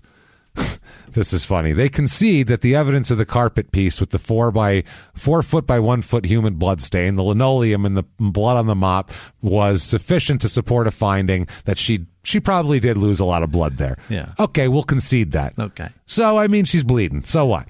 Basically also in that he attempted to clean it up because of the mop. They acknowledged that there was no testimony regarding the amount of blood. They said there's no, who knows how much it was. There, and also they go on to really, it's funny the way they're trying to play it. They're like, yeah, of course she bled a lot on the carpet. That's obvious. Yeah, we've all seen the floor and the stain, but who said that he did it on purpose and then watched her bleed? That's crazy. She bled a lot. He dropped her off because it's a messy thing. Oh, it's super messy. And then he decided to get rid of everything because he didn't want to be considered a murder suspect. Oh, yeah. Plus, it's just blood's unsightly. It's ugly, yeah. It's ugly stuff. So he presented this. He highlighted the fact that there was also a shooting range on the property located near the primary trailer site, and also presented testimony from Robert Malt, a family friend, who testified that he and his wife had both fired revolvers and semi-automatic pistols on that property, and at least one occasion had fired those guns near the large fire pit and the secondary site. That's how shells get over there. Yeah, we shoot guns all the time there. Absolutely, but they didn't put those bullets into a young girl. That's the problem, into a young lady. He also presented evidence that the police had not performed a thorough investigation of the circumstances surrounding her death. Seemed pretty good to me. Yeah. Highlighting the fact that 2 cigarette butts found in a trash can on the primary trailer site had not been tested for DNA, despite testimony that the defendant did not smoke and that the forensic analysts were unable to recover any identifiable fingerprints from the handle of the mop recovered from the primary trailer site. So whoever smoked those cigarettes is the real killer, is what he's saying. But in his last witness was someone saying that we go there all the time to shoot shit. Right. Well, any of those people smoke? Maybe they fucking left it there. Who cares? Right. All the fucking evidence. Okay. Someone came and killed her on your property and you didn't know anything about it. Yeah. Why are you fucking destroying a trailer then? Yeah. This is crazy. Right. Verdict here. And he puts up a good fight. The jury finds him guilty of murder and 2 counts of tampering with evidence. Okay. Now, everything that they put against him. Yeah. Now, here's the thing with this. There is, and I've seen it several places, a contingency of people that compare this to Stephen Avery. Oh, my. That say this is Connecticut's making a murderer. No. Just because it's on a trailer, there's a fire pit. There's a lot of parallels between the case and Stephen Avery. Yeah. I mean, there really is. I suppose. It's just people that you wouldn't expect that woman to want to hang out with him. And obviously, she just came to take a picture of Stephen Avery's truck. She wasn't there to hang out with him. But she's not also somebody that is taking money from him for extra shit. Yeah, that's a true thing, too. But they're comparing it to that, saying that they had no leads and they just basically... They invented all this. They said that this is all bullshit, same way Stephen Avery did. Is there a very impressionable minor that snitched on this guy? Unfortunately, they don't have a Brendan Dassey here to say, I just want to watch WrestleMania. There is a new lead in that investigation. I saw that. And I can't wait for that shit to pan out. But they've said the problem is, though, his attorney, that lady, has said that less than 15 fucking times in the last 5 years. This next piece of evidence is, and then it'll be like... But this one's pretty good. It certainly ties the guy that everybody thought did it anyway to it. They wanted to say that. What's the evidence, though? They just say that they have evidence that the car was planted there. The evidence is that somebody went to the police and said, "I saw the other guy driving her car." Oh, okay. There's that. So it's that they've got interesting. And this guy is now his defense attorney has questioned him also and found that it's a credible source. Interesting. That has no tie to the Averys, no tie to anybody, saying, I didn't see Steven driving that car. I saw Bobby driving that car. And Bobby he has that fucking weird hair. But who is this witness, though? It's a delivery driver of something that is always over in that area. Okay. So he knows those people. Yeah. And he knows what they look like. And he knows what Bobby looks like specifically. And he was behind the wheel of a 4Runner that said, like, no ma'am on it or something. Oh, one of those, yeah. I just don't trust witnesses. I don't know that I trust many people from Wisconsin. Well, scientifically, especially that area. Eyewitness identifications are horrible. Yeah. So they're hard. They're not even close. Go back and look terrible. At the Richard Ramirez. That face doesn't match. No, I just mean there's so many times people are convicted from an eyewitness and then DNA will clear them because people don't remember people, especially strangers. And it's not even that you don't remember them. It's that your body and your memory forces you to remember it specific ways. A, to protect you from things, and B, because you just take whatever you glimpse at and then your eyes absorb whatever you want to see or what you think you see. People think, though, that like your brain's like a computer. Right. Like it's only going to do what you tell it to do, like a computer. But no, your brain is like a computer if you're like 85 years old and you think it has a mind of its own and you don't know what you're doing. That's when you're like, this damn machine's doing crazy stuff. Yeah. That's how your brain really is. And you don't know what it's doing. It's doing all sorts of weird shit. Your memories that you think are your memories might not even have happened. That's fucked up. It's so weird. The only thing that I can't figure is why the fuck would Bobby do that? And that's the fucking $1 million question. He has no interest in just killing some random girl and framing him. That's the thing is why. But if you have the inclination to kill somebody, you want to so bad, and you are a relative of Steve Avery, you've got a built-in get-out-of-jail-free card. There's no way Manitowoc's not guessing that that's the guy that did it. Yeah, they fucking hate him. He would have had to know that she was at the Avery's house that day, otherwise it wouldn't have worked. I think he did. That's the only way it would have worked. He knew a lot of things. That he was the only one that would know those things. He's the only other person that could have done it. It's either Steven or that guy. I'm interested to see this. This is I'm very curious to see it because I think his name's Dassey. I think it's Bobby Dassey. Oh, they've been talking about him for the whole time. I'm pretty sure that's who been their subject the whole time. They're pretty confident that's the guy that allegedly. did it now. Allegedly, yeah, we're not. They're pretty confident that's who did it at this moment. I'm very interested to find out actually with this what's going on because I don't know. It's been too long. It's just. We need First closure. of all, I'm just sick of Stephen Avery. I'm sick of fucking looking at him. Right. Like, You know, like why does he stick around and the Tiger King doesn't? Why do we have to look at this fucking guy? Well, he's an asshole too. Yeah, but at least he's entertaining. Stephen Avery's not entertaining. Boring. He's crazy. Yeah. Tiger King. You can laugh at him. Stephen Avery, there's nothing to even talk about. He's just a boring guy.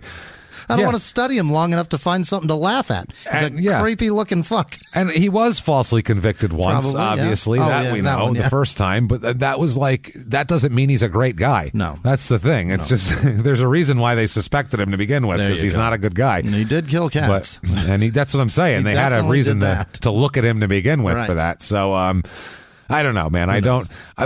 This whole time I have been maintaining that both Stephen Avery did it and the cops planted evidence. That's been my whole thing. Yeah.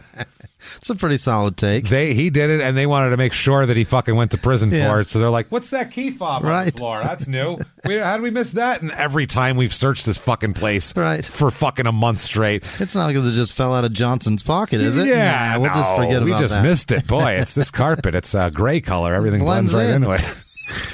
So that kind of shit, like, you know, that was always my main but I mean, maybe not. What the fuck do I know? I'm not an expert. I'm not a cop. I'm not anything. So they're trying to tie that as draw similarities between that and this. There's a lot of people that there's like articles where it's like. So they're defending him. Self-written articles of, you know, Reddit posts of like, you know, Kenneth Otto, Stephen Avery, part 2. Oh, boy. Obviously. Thank you, web sleuths. Get a job. Again, thank you, YouTuber web sleuths. Right. We got this.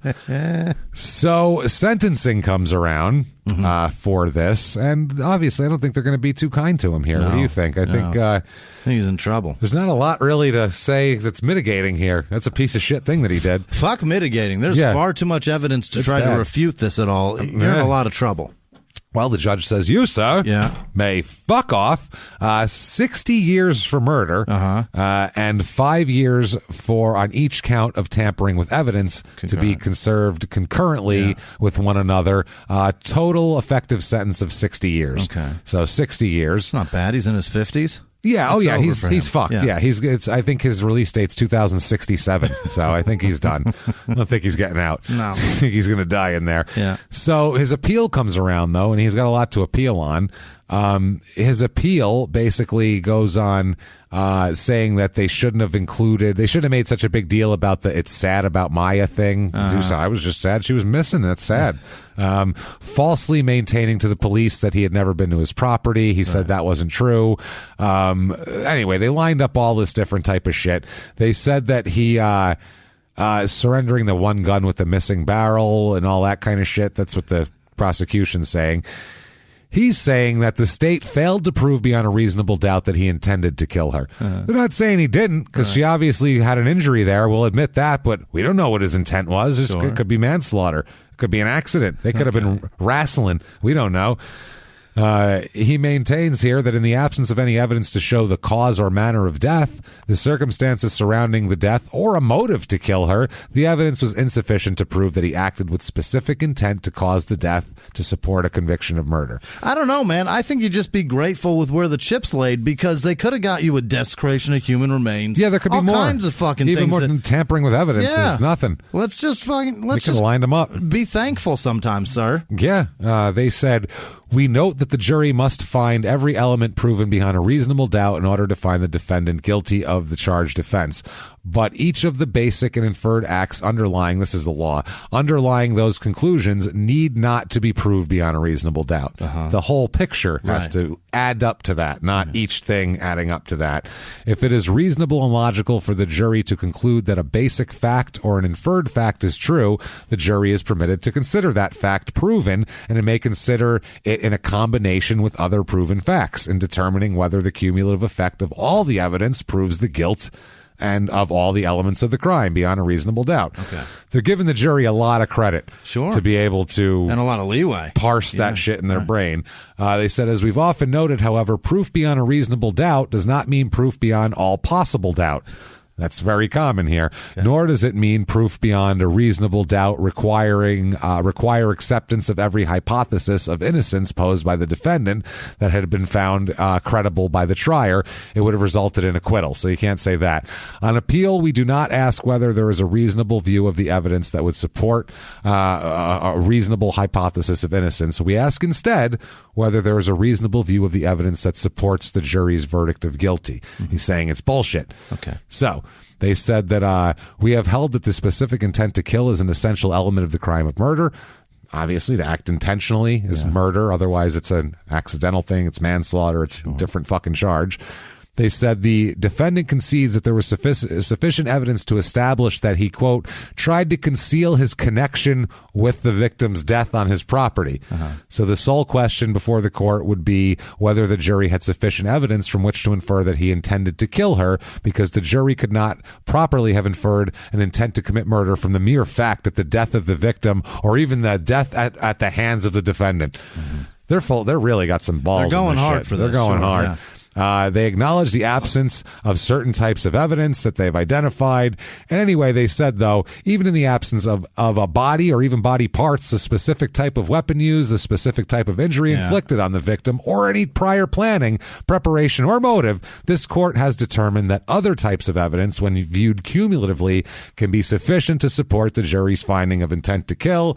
You, sir, keep on fucking off. It's over for you. All over for you. Now, here comes the good part. Family is suing for some money. Yeah. Shemaya's family. They win $9 million. They sued for $2?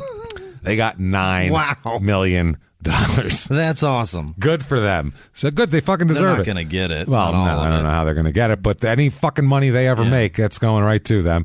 They said, despite the fact that Kathleen instituted a divorce action, the court finds probable cause to believe that Kathleen Otto did not truly want a divorce from Kenneth Otto. Oh. This is a motherfucker. The conclusion is based on all of the facts and as well as buttressed by her testimony originally that she wanted Kenneth Otto to be released from jail so that he could come home and live with her. She said that in court. You idiot. That wasn't smart. Also, at the probable cause hearing, she admitted that she still loves Kenneth and that she visited him in jail before and after he was convicted. Wow. So, to this date, despite his conviction, she does not believe that he murdered Shemaya Smith. She is so dopey. She is like fucking wow. So last year, oh my God, how crazy is that shit? He cheated on you how many times? Tried to, because his cock doesn't work. Yeah, you know what I mean? God knows what he was doing. Whatever. I mean, if it did not work, that means it was out. You know what I mean? Yeah. He had to have it out because you don't probably jerking it. Yeah, you don't just sit there with the zipper up and go, I don't know, it's not getting hard. Yeah, well, I better give it some air. You got to pull that little that's embarrassing. Well, it's like if a person collapses on the sidewalk, everyone goes, give him some air. Yeah, back up. Yeah. that means though that man had to show a woman his flaccid dick, and then that is horrible. Sorry. Could you try and apologize for it? Do me a solid. Fucking idiot. He deserves that embarrassment. This asshole. If I finish and I get up to go to the bathroom or do whatever, I am cupping it. Don't look at it. Please. It's not what it was a minute ago. It's not as special. Don't look at it. Oh, man. I'm sad, too. We're all sad here. No one's happy with this. I can't imagine. If it didn't work, you would have to beg for help for that. I guess. Or maybe you're just like, I don't know. Maybe he's comfortable in his fucking impotency. I don't know. Flaccidity? The flaccidity of his penis. I'm not sure. I can't imagine being that confident or no, I don't want that. I have become flaccidly numb. Awful, man. Can you imagine? No. I can't imagine. Ugh. So the state Supreme Court upheld the lower court decision attaching about $550,000 worth of Kathleen Otto's assets in a case that the Smith family wins the lawsuit alleging fraudulent transfers. Liability in the civil case against Kenneth Otto was decided September 30th. I don't know what year that was. In early November, the two sides then had a hearing on damages, and the former Supreme Court judge that was overseeing it was tasked with valuing the economic damages and factoring in Smith's loss of life's enjoyment due to her her early death. Oh. So this is actually how a court determines what you're worth dead. That's awful. This actually happens. I hate that, but I like it. I mean, it's interesting. She may have gone to Disneyland. There's $2,000. That's what I mean. That's literally what they do. Wow. But I mean, it's fair. They awarded the estate $9,158,233. That's the fun she would have had. It's obviously a formula. Yeah. It's the fun plus like damages of punitive and all that shit. So the about 6.8 million of it was for non-economic damages, basically punitive, emotional. Right. He awarded the damages at a rate of $10,000 per month after estimating that Smith would have lived another 57 years. That's because she was 23. So they decided that she would have lived. That's how painful that was. 57 more years. Also awarded nearly $1 million in punitive damages, explaining the award for loss of life's enjoyment. He wrote that the victim, quote, was fascinated with beauty and fashion, loved to walk, play games, and go shopping, but above all else, her interaction with her family was paramount. Now, the economic damages, this is how much money she would have made that has been taken away. They concluded that Smith would not have remained, that she would not have remained a stripper, but this is from the court docs, would not have remained a stripper, but would fulfill her goal of being a hairdresser. That's what he said. That was her goal. A plaintiff's expert witness, Gary Crakes, an economics professor, estimated that Smith would earn $1.3 million over her lifetime in that profession of being a hairdresser. So the judge went with that number for economic damages, noting that Smith had already been styling hair for acquaintances on an informal basis and hoped to get a certificate to do so commercially. Sure. She was working her skills, though. Right. She said, quote, quote, of course she may have during her lifetime changed occupations and earned more, but at this point the only reasonable evaluation has to be as a hairdresser. Sure. Fine, fair. One of Otto's lawyers said the judges and juries have a difficult time putting dollar values on loss of life. Wasn't surprised by the $9.2 million total, almost. Brown said there was a correlation with damages when the circumstances surround the case particularly offend the trier of the fact. Basically, you pissed the judge off and he banged him hard. That's what he just said. Another lawyer whose practice includes wrongful death cases said it's not unusual for a judge to award damages based on a career a victim had aspirations for but hadn't actually started. Give them the benefit of the doubt that they would have done it. You don't know that she wouldn't. That's what I mean. We can't say she wouldn't. She's fucking dead. Shouldn't have killed her. Maybe she would. Stupid. Right. So I think that's basically what they say. It's your fault that we can't find out. Exactly. He noted that an aspiring hairdresser does not require a lot of schooling. Yeah. So, I mean, she could have got a certificate. Could have been quick. Yeah. He said that the court would be less likely to award money for a career that required extensive education. Right. Someone hadn't started medical school and said they wanted to be a doctor. They'd say, well, we're going to not can't give you something that takes 12 years of school. Yeah, not everybody would do that, whereas that's an attainable goal, a hairdressing certificate. So they said that they don't know if they'll ever recover the money. The one guy said, this is the professor, he said, unfortunately, in these cases, that's typically the biggest issue. Can you actually get anything? To sue the person who murdered someone, there's usually something else going on. So, usually murderers don't most murderers aren't OJ. Yeah. Most murderers don't have a couple million in the bank and a big house in Brentwood and a Heisman Trophy on their shelf. Like, that's not normal for murderers anyway. I assume Phil Spector's people probably sued him for money because he had some still. And a lot of them drive shitty cars like Broncos, but well, that's the only correlation. That was like his C car, though. He had other rides. He had Mercedes in the garage. Yeah, that was his like fuck around, go to the drive-thru at McDonald's with Kato Kalin and fucking pretend car. to run from the cops in it. Yeah, that was his fuck around ride. That's his I'm Everyman. That ride. Just because they gave him a free one because he did Ford commercials. Yeah. That's all it was. He just got free one. And then fucking Al Cowling, because he wants to be like him, got his own.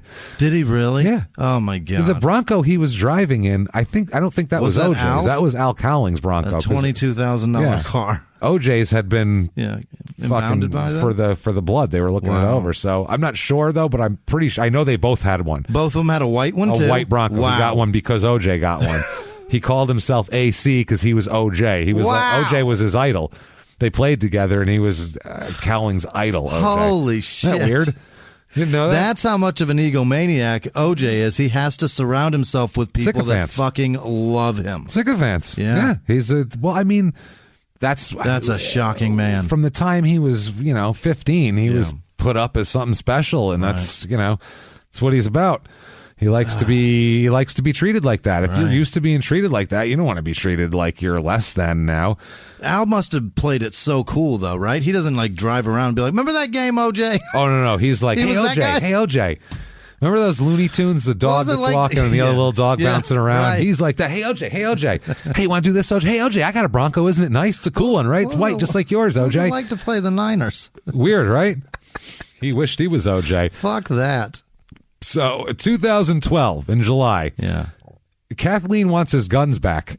From the cops? From the cops. What are you doing, She wants the guns back. Can I get those murder weapons, please? No, you can't. Oh, boy. She said that he's serving prison time. She said she's seeking a motion filed here that seeks return of other seized property, including a raincoat and a Super Duty pickup truck. Somebody else did this. Yeah.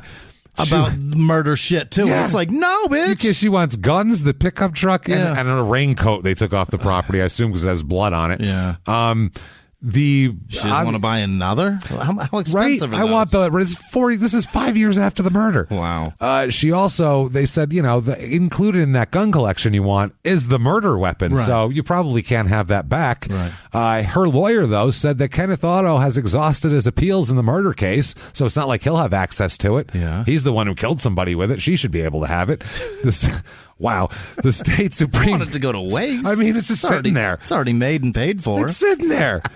How about the two that didn't kill her? What about those? The court upheld the Kenneth Otto's conviction in a decision officially released here. Otto didn't file anything further, such as a request for a stay to enable him to ask the Supreme Court to hear the case. Sure. So they're like, his appeals are over. We can give it back. Give us the guns back. Returning the guns to Kathleen would mean they couldn't be physically put before the jury if there was a new trial, because he still could win a new trial through a habeas corpus lawsuit. Yeah. That's possible. Anything's possible. So they said, until he's dead in prison, basically, we're not giving you shit because he could possibly get out. We're not giving him access to the murder weapon. Fuck that guy.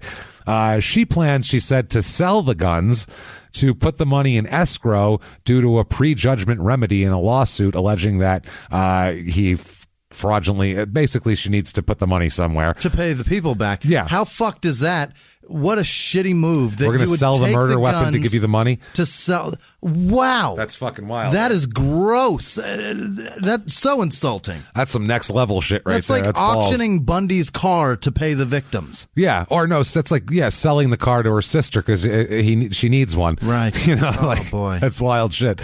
Also, return of the guns would also make them unavailable for any new forms of forensic testing that might become possible due to technological advances. And if there's another trial, you might need that shit. Yeah. She testified that she wanted her husband to be released from prison so that he could come home and live with her there. She also said she still loved her and acknowledged visiting him in jail, and that also fucked her on this too. Yeah. So that fucked her in the lawsuit. Right. That fucked her in that.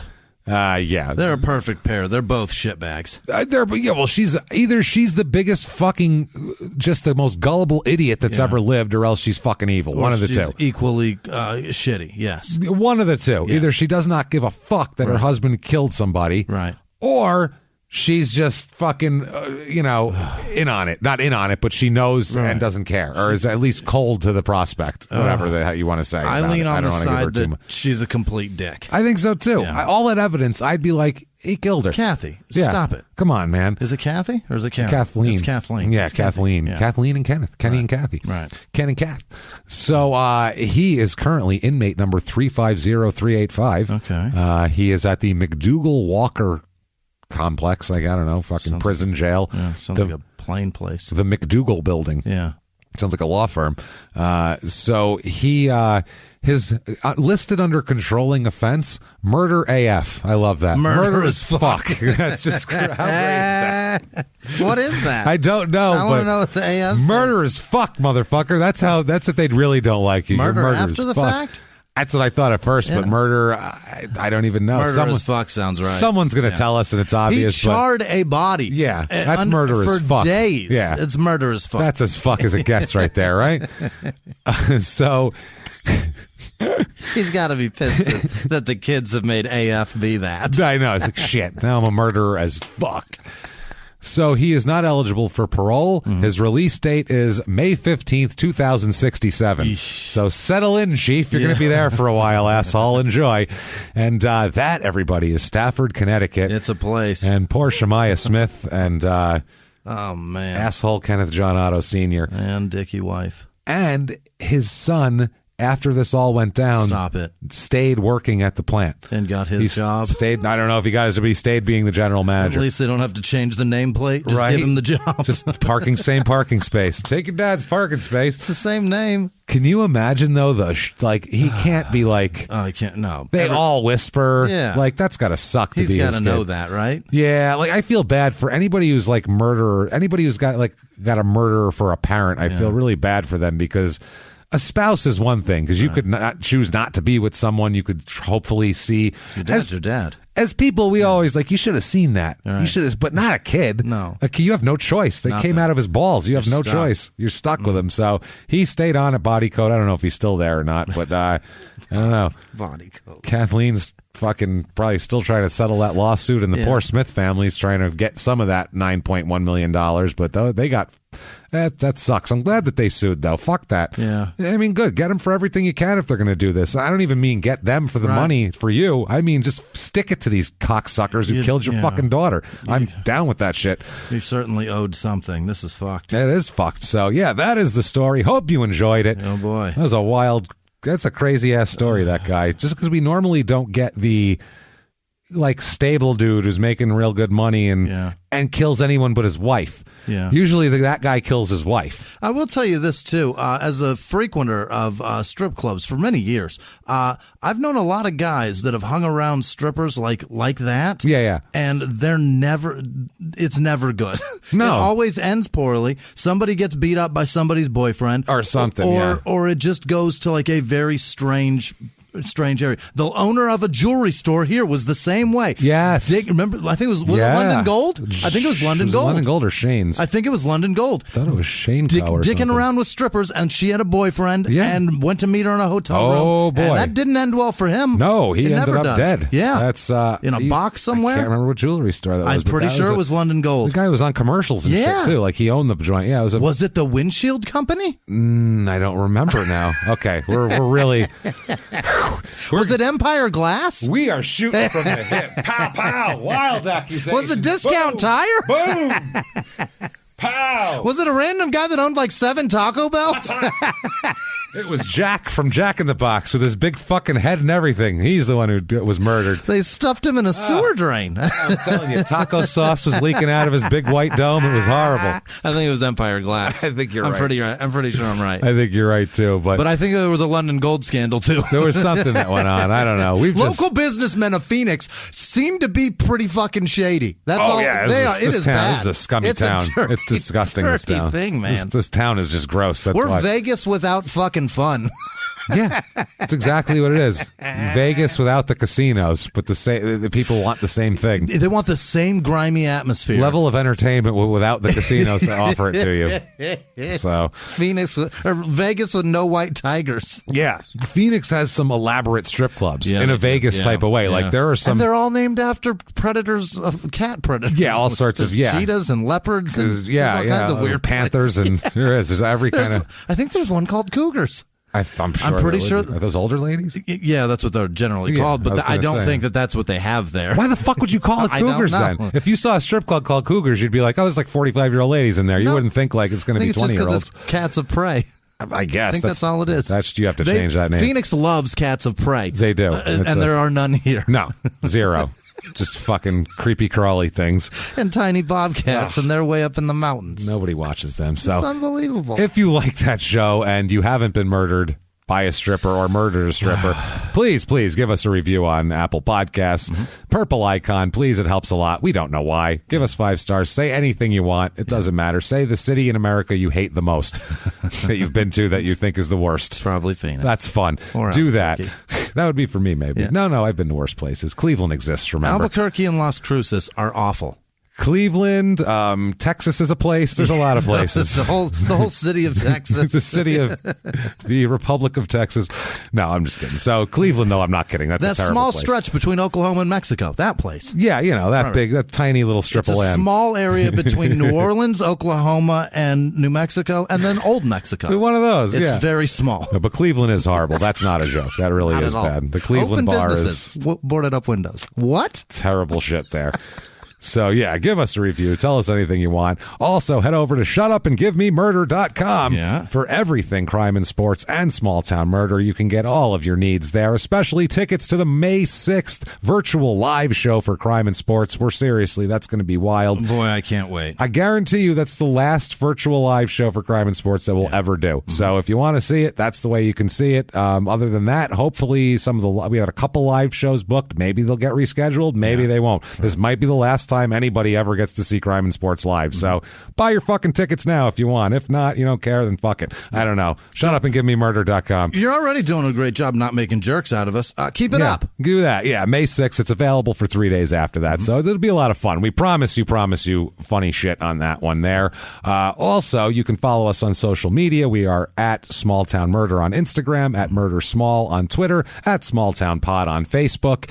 And in addition to all of that, you should definitely check out Patreon, because we have some crazy shit on Patreon. The Patreon episodes are always hot. And last time we did Marv Albert for crime and sports, the guy with a toupee and a heart-on and a dream, and just a toupee, a heart-on, and a dream. Boy, was he dreaming. He was dreaming. And then we did the Night Stalker Richard Ramirez documentary from Netflix. We talked all about that and got deep into Richard Ramirez. Yep. And then this week, coming up right now, in a couple of days here, you are going to get for crime and sports, we're going to talk about sports movies, bad ones, good ones. That'll be a lot of fun. And then for Small Town Murders, we are going to talk about reviews of many jails in the United States. Tremendous. Which is fucking hilarious. And I thank the many people who have suggested that to us, because we've gotten that like 100 times probably.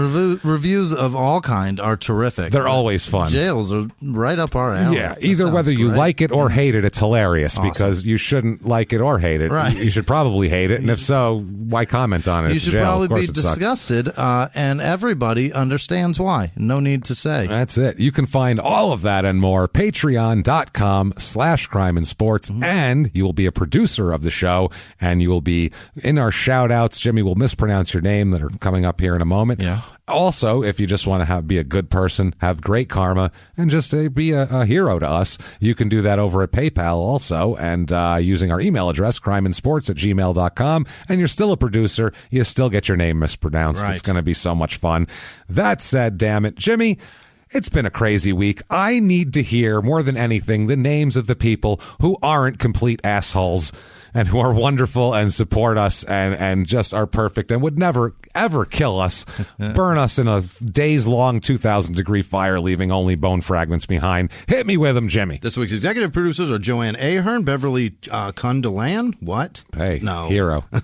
Don't care. Maria Rasper, Jordan Bennett, obviously. The best. Henry Harbin, Nathan Turley, Cronald Dankus. I don't know what that. Wow. That's his name, evidently, on Patreon. But he donated both ways. Well, thanks, you. man. Melissa Turner, Sarai Ferreira. Oh boy, Greg Rabinowitz. Thank you guys so much. Thank Truly, you. You're fucking amazing. It's heart and soul. It's unbelievable. Other producers this week are Jay Shelley. Thank you so much. Happy birthday. Happy birthday. Sarah Bruneski. Happy birthday. Jesse Pitts he's in Tennessee. He's still hanging around. Thank you. Thank you. Annalena Humberg. Adam Cole. He donated both ways. Thanks, Adam. Thank you so Craig much. Ventura. Isabel Michelini. Rachel Graham. Leah Strasdes. Mandy Lebecco. That may be Apple fixing that name. I don't. Is it Lebecco? It might be. Aaron Taylor, Andrew Gillen, Megan Helton, Philip Harass. Gotcha. You got it in, Phil. Thanks. Tommy Yake, Crystal Tagliatella. Tagliatella. She's a pasta. Happy birthday, Spaghetti Queen. Thank you. Janice Hill, Susanna Platt, Lilicious, looking delicious. I like that. Tracy Potes, Amber Citizen, Charles Emerson Winchester III. Wow. And Little League champion coach Rudy Stein. Mary Page Diaz Estabillo. Kristen Hecker, Jessica Massary, Tiffany Gonzalez, Dean Prophet. That's overboard. That's fantastic. That stung. I didn't see it when I wrote it. That's perfect. But as soon as you giggled, I got it. Victoria Sangill, Emma DeLong, Demetrius Scrapatees, Karen Dykins, Catherine Allen, Jean-Leon Magnata, Thomas Smith, Ashley Vio, Carl Kirshner, fucking the corporal. Corporal back in effect. Joanna Nugent, Anthony Renaro, Angela Pace, Sherry Ann Chin Wong Jo, Nep, Danny Grand Jambi. God, fuck, this is brutal. Donna Costello, Geraldine Throneberry, Kevin Carroll, Dana Fluck, Kathina Music. Jesus, fuck. All right, let me focus on this. Aaron Schmidt, Allison Litton, Stephen Poe, Purple with no last name, Rachel Cameron, Matt Smith, Brianna Sue, Carrie Pudding, Kendrick Patterson, Lana Patone, Brennan Trapp, Brandon Childress, Caitlin Wilson, Macaholic 92, because there's 91 others. Nova Reinhardt, Isaiah Morano, Ann Brown, Hannah Cortati, Katiana, D's Nuts Across Your Face. I got that one. Hannah Witherwax, Sarah Greentree, Eric Sampson, Susan Johnson, Catherine Leake, Kevin Hansen, Jackie Kelly, Black He-Man. Hey. Jessica, I believe him, Jessica Kanu, Amy with no last name, Matthew Vonami, Wendy Stephenson, Margaret Teasdale, Lauren Glaviano, Jesus Christ, Shaler Levine, Shauna Sampson, Tyler Nelson, Joseph Bright, Erica with no last name, Rachel Kvetz, Vanessa Martin, Malik Barrett, Ashley Eddy, Greta Vance, Christopher Sutley, Brandon Kobek, Jason Shelley. Oh, that's Jay Shelley. That's the guy whose birthday it is. Hey, happy birthday. Lonnie Collins, Charlene Bushbacher, Kristen Rosen, Mark. There's no R in that. Mark Williard, Rhonda Park. That's what I was doing. I was looking at Mark and trying to pronounce Rhonda's name. Chanda Selick, Ben Berzowski, Krista Cody Coyote, McRae. That's her name. Annie Altivers. I think that's a reference to fucking Coyote Ugly, right? It's got to be. I don't know. Bonnie Gibson, Christian Clayton, Lacey Smitherman, Jamie Gallup, Alan Woodyard, Joseph Ravston, Beth Hill, Matthew Wood, Michaela Cobb, Chelsea Pass, Leah McLarty, Deanna or Kogo. What is that? Call me Deanna or call me Kagami Creighton. What? Whoa. Alyssa McIntyre, Alex Gage Pullman, Maya Watson, Salient B of A, Bofa. What? Nathan Onifer, Kay Dean, Shiana Ramsey, Annie Olson, Craig Cole, Kelly Brown, Jared Watkins, Adam Stark, Pucker Brush, Rye Sorensen, Curtis Mann, Joseph Stevenson, Cody Deems, Donis McWilliams, Brett Davis, Evan with no last name, Ginja Godsill. Boy, oh boy, I don't know. Yuri Bulba? Maybe. Natalie Ozenbaugh, Jason McElwain, Leah Mills, Rachel Glover, Annie Kelty, Peg Gurr, Shanna Stone, Tori Doan, Holly Woodward, Isaiah with no last name, James that's Courtney. Henny 11011. I don't know. Mikhail Dahl, Matt with no last name. Nicole G 503, obviously. Right. Scott Randall, Mata, Judson Douglas, Bonnie Southard, Stitch with no last name. Kevin Tarwa, Brandon with no last name. Little Jack, Casey, and Grace, both with no last name. Damn. Diane Searcy, Mark Norton, Anne Marie Pendergast, Bonnie Betty. That's Betty. Colton, Connor Pullman, Hunter B, Drew Peacock, and E. Norma Stitz from Coxsackie, James. Oh, obviously. Well, clearly. With her big tits and the Drew Peacock. Coxsackie's a real place, too. It's in New York. Nicholas Ferguson, Michelle Falzone. See, this is what I did opening up like this. Please, get all these fucking jerks. Michelle Falzon, Kenneth Bryan, Matthew Yanez, Sarah Harrell, Danita Freeman, Kaz Margano, God damn it, Alexis, nope, that's Alexandra Oller. Katie Christine, Leslie McKenzie, Christian Toms, Carly Stitham, Mark Boyk, Christopher, nope, that's Michelle. Paranode, Andre Kizelenko, Gabe Gilliam, Rachel Voles, Stevia Smiles, Lynn Kelly, Jezere Norton, Aislinn Ewing, Ailes Sin. I think it's Aislinn. I think I typed that wrong. Ewing is the last name, though. Jeff M., Billy Buck Williamson, Melanie Foggett. I think that's Mel Foggett. Edward Gillenwater, Danielle Blashak, Fred Stewart, Taylor Davis, Whiplash Huang, Jose Alvarado, Jade Patton, Angel with no last name, You Can Do This, Jimmy. Say encouragement. Justin Allensworth, Liz with no last name, or Lice, Jacob O'Connor, what is this? Ballsack Jenkins. Good for you, Jenkins. Ballsack Jenkins. Morgan McEnany, Brooke Hoffman, Sky Murphy, Jordan Scott Lane, Brandy Venter, Holly Smith, Jenna Lafferty, Sash Richardson, Comfort, Ajay Sarpong. Danny Cooper, Kayla Iverson, Danielle with no last name, Taylor Smith, Emily Clements, Brian Johnson, probably the guy from AC/DC. I'm sure. Right.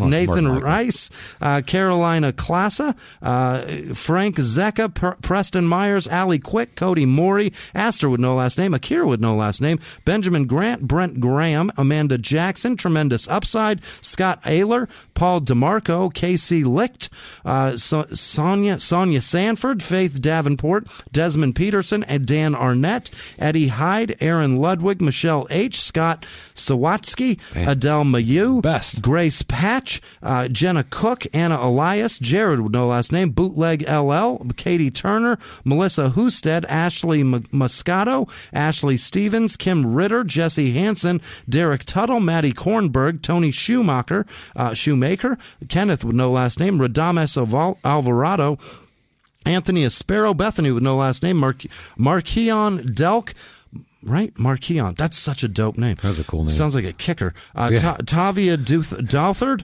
Adam Hayberger, Karis Mangarelli. What? Did I nail an Italian on the first try? Fucking you're on a roll, home Jimmy. run. He's rolling. Bethany Beatty, Bryce Sticker, Connor Wolf, Greg Rabinowitz, Tyler Nida, Nicole Basarico. That one's Italian. I'm never going to get it.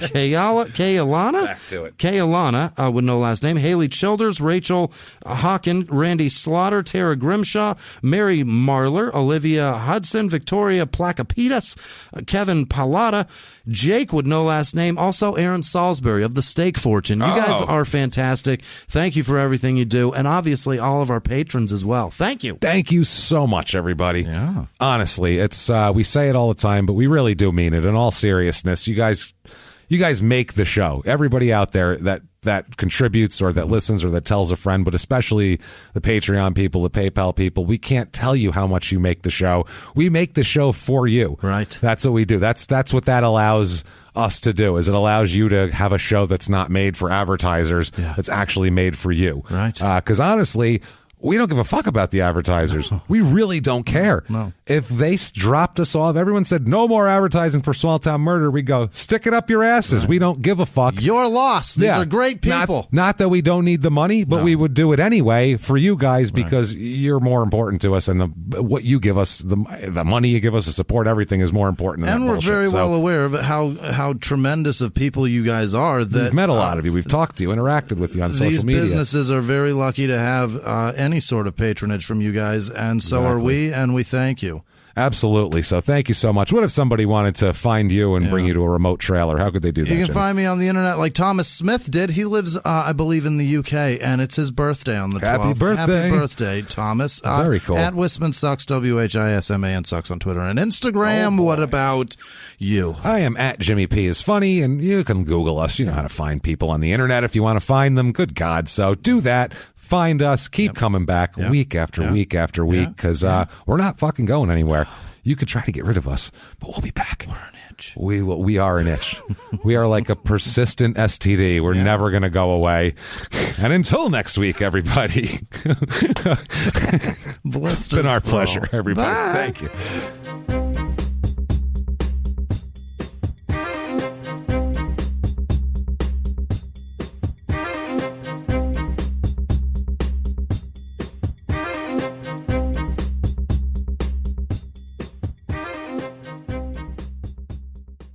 If you like Small Town Murder, you can listen early and ad-free now by joining Wondery Plus in the Wondery app or on Apple Podcasts. Prime members can listen early and ad-free on Amazon Music. Before you go, tell us about yourself by filling out a short survey at Wondery.com/survey. In the 1980s, a rosé swept the country. Hey, Mike, I really like this White Zinfandel. Well, good. Now put it down. I'm going to try another one. White Zin became America's top-selling wine. But most don't know that this sweet drink has a sour history. What began in 1986 with counterfeit bottles, a big fraud, a multi-million-dollar fraud, sent investigators chasing one of the most powerful families in the business, the Licciardis. But the closer the feds got to them, the more dangerous things became. It's a story of deceit. At the time, I was paranoid. Threats. You touch my kids, I will kill you. And murder. With a .22 caliber bullet to the head. What started with a scheme to mislabel wine spilled into a blood-soaked battle for succession. Welcome to Bloodvines. You can binge listen to Bloodvines exclusively and ad-free on Wondery Plus. Join Wondery Plus in the Wondery app, Apple Podcasts, or Spotify.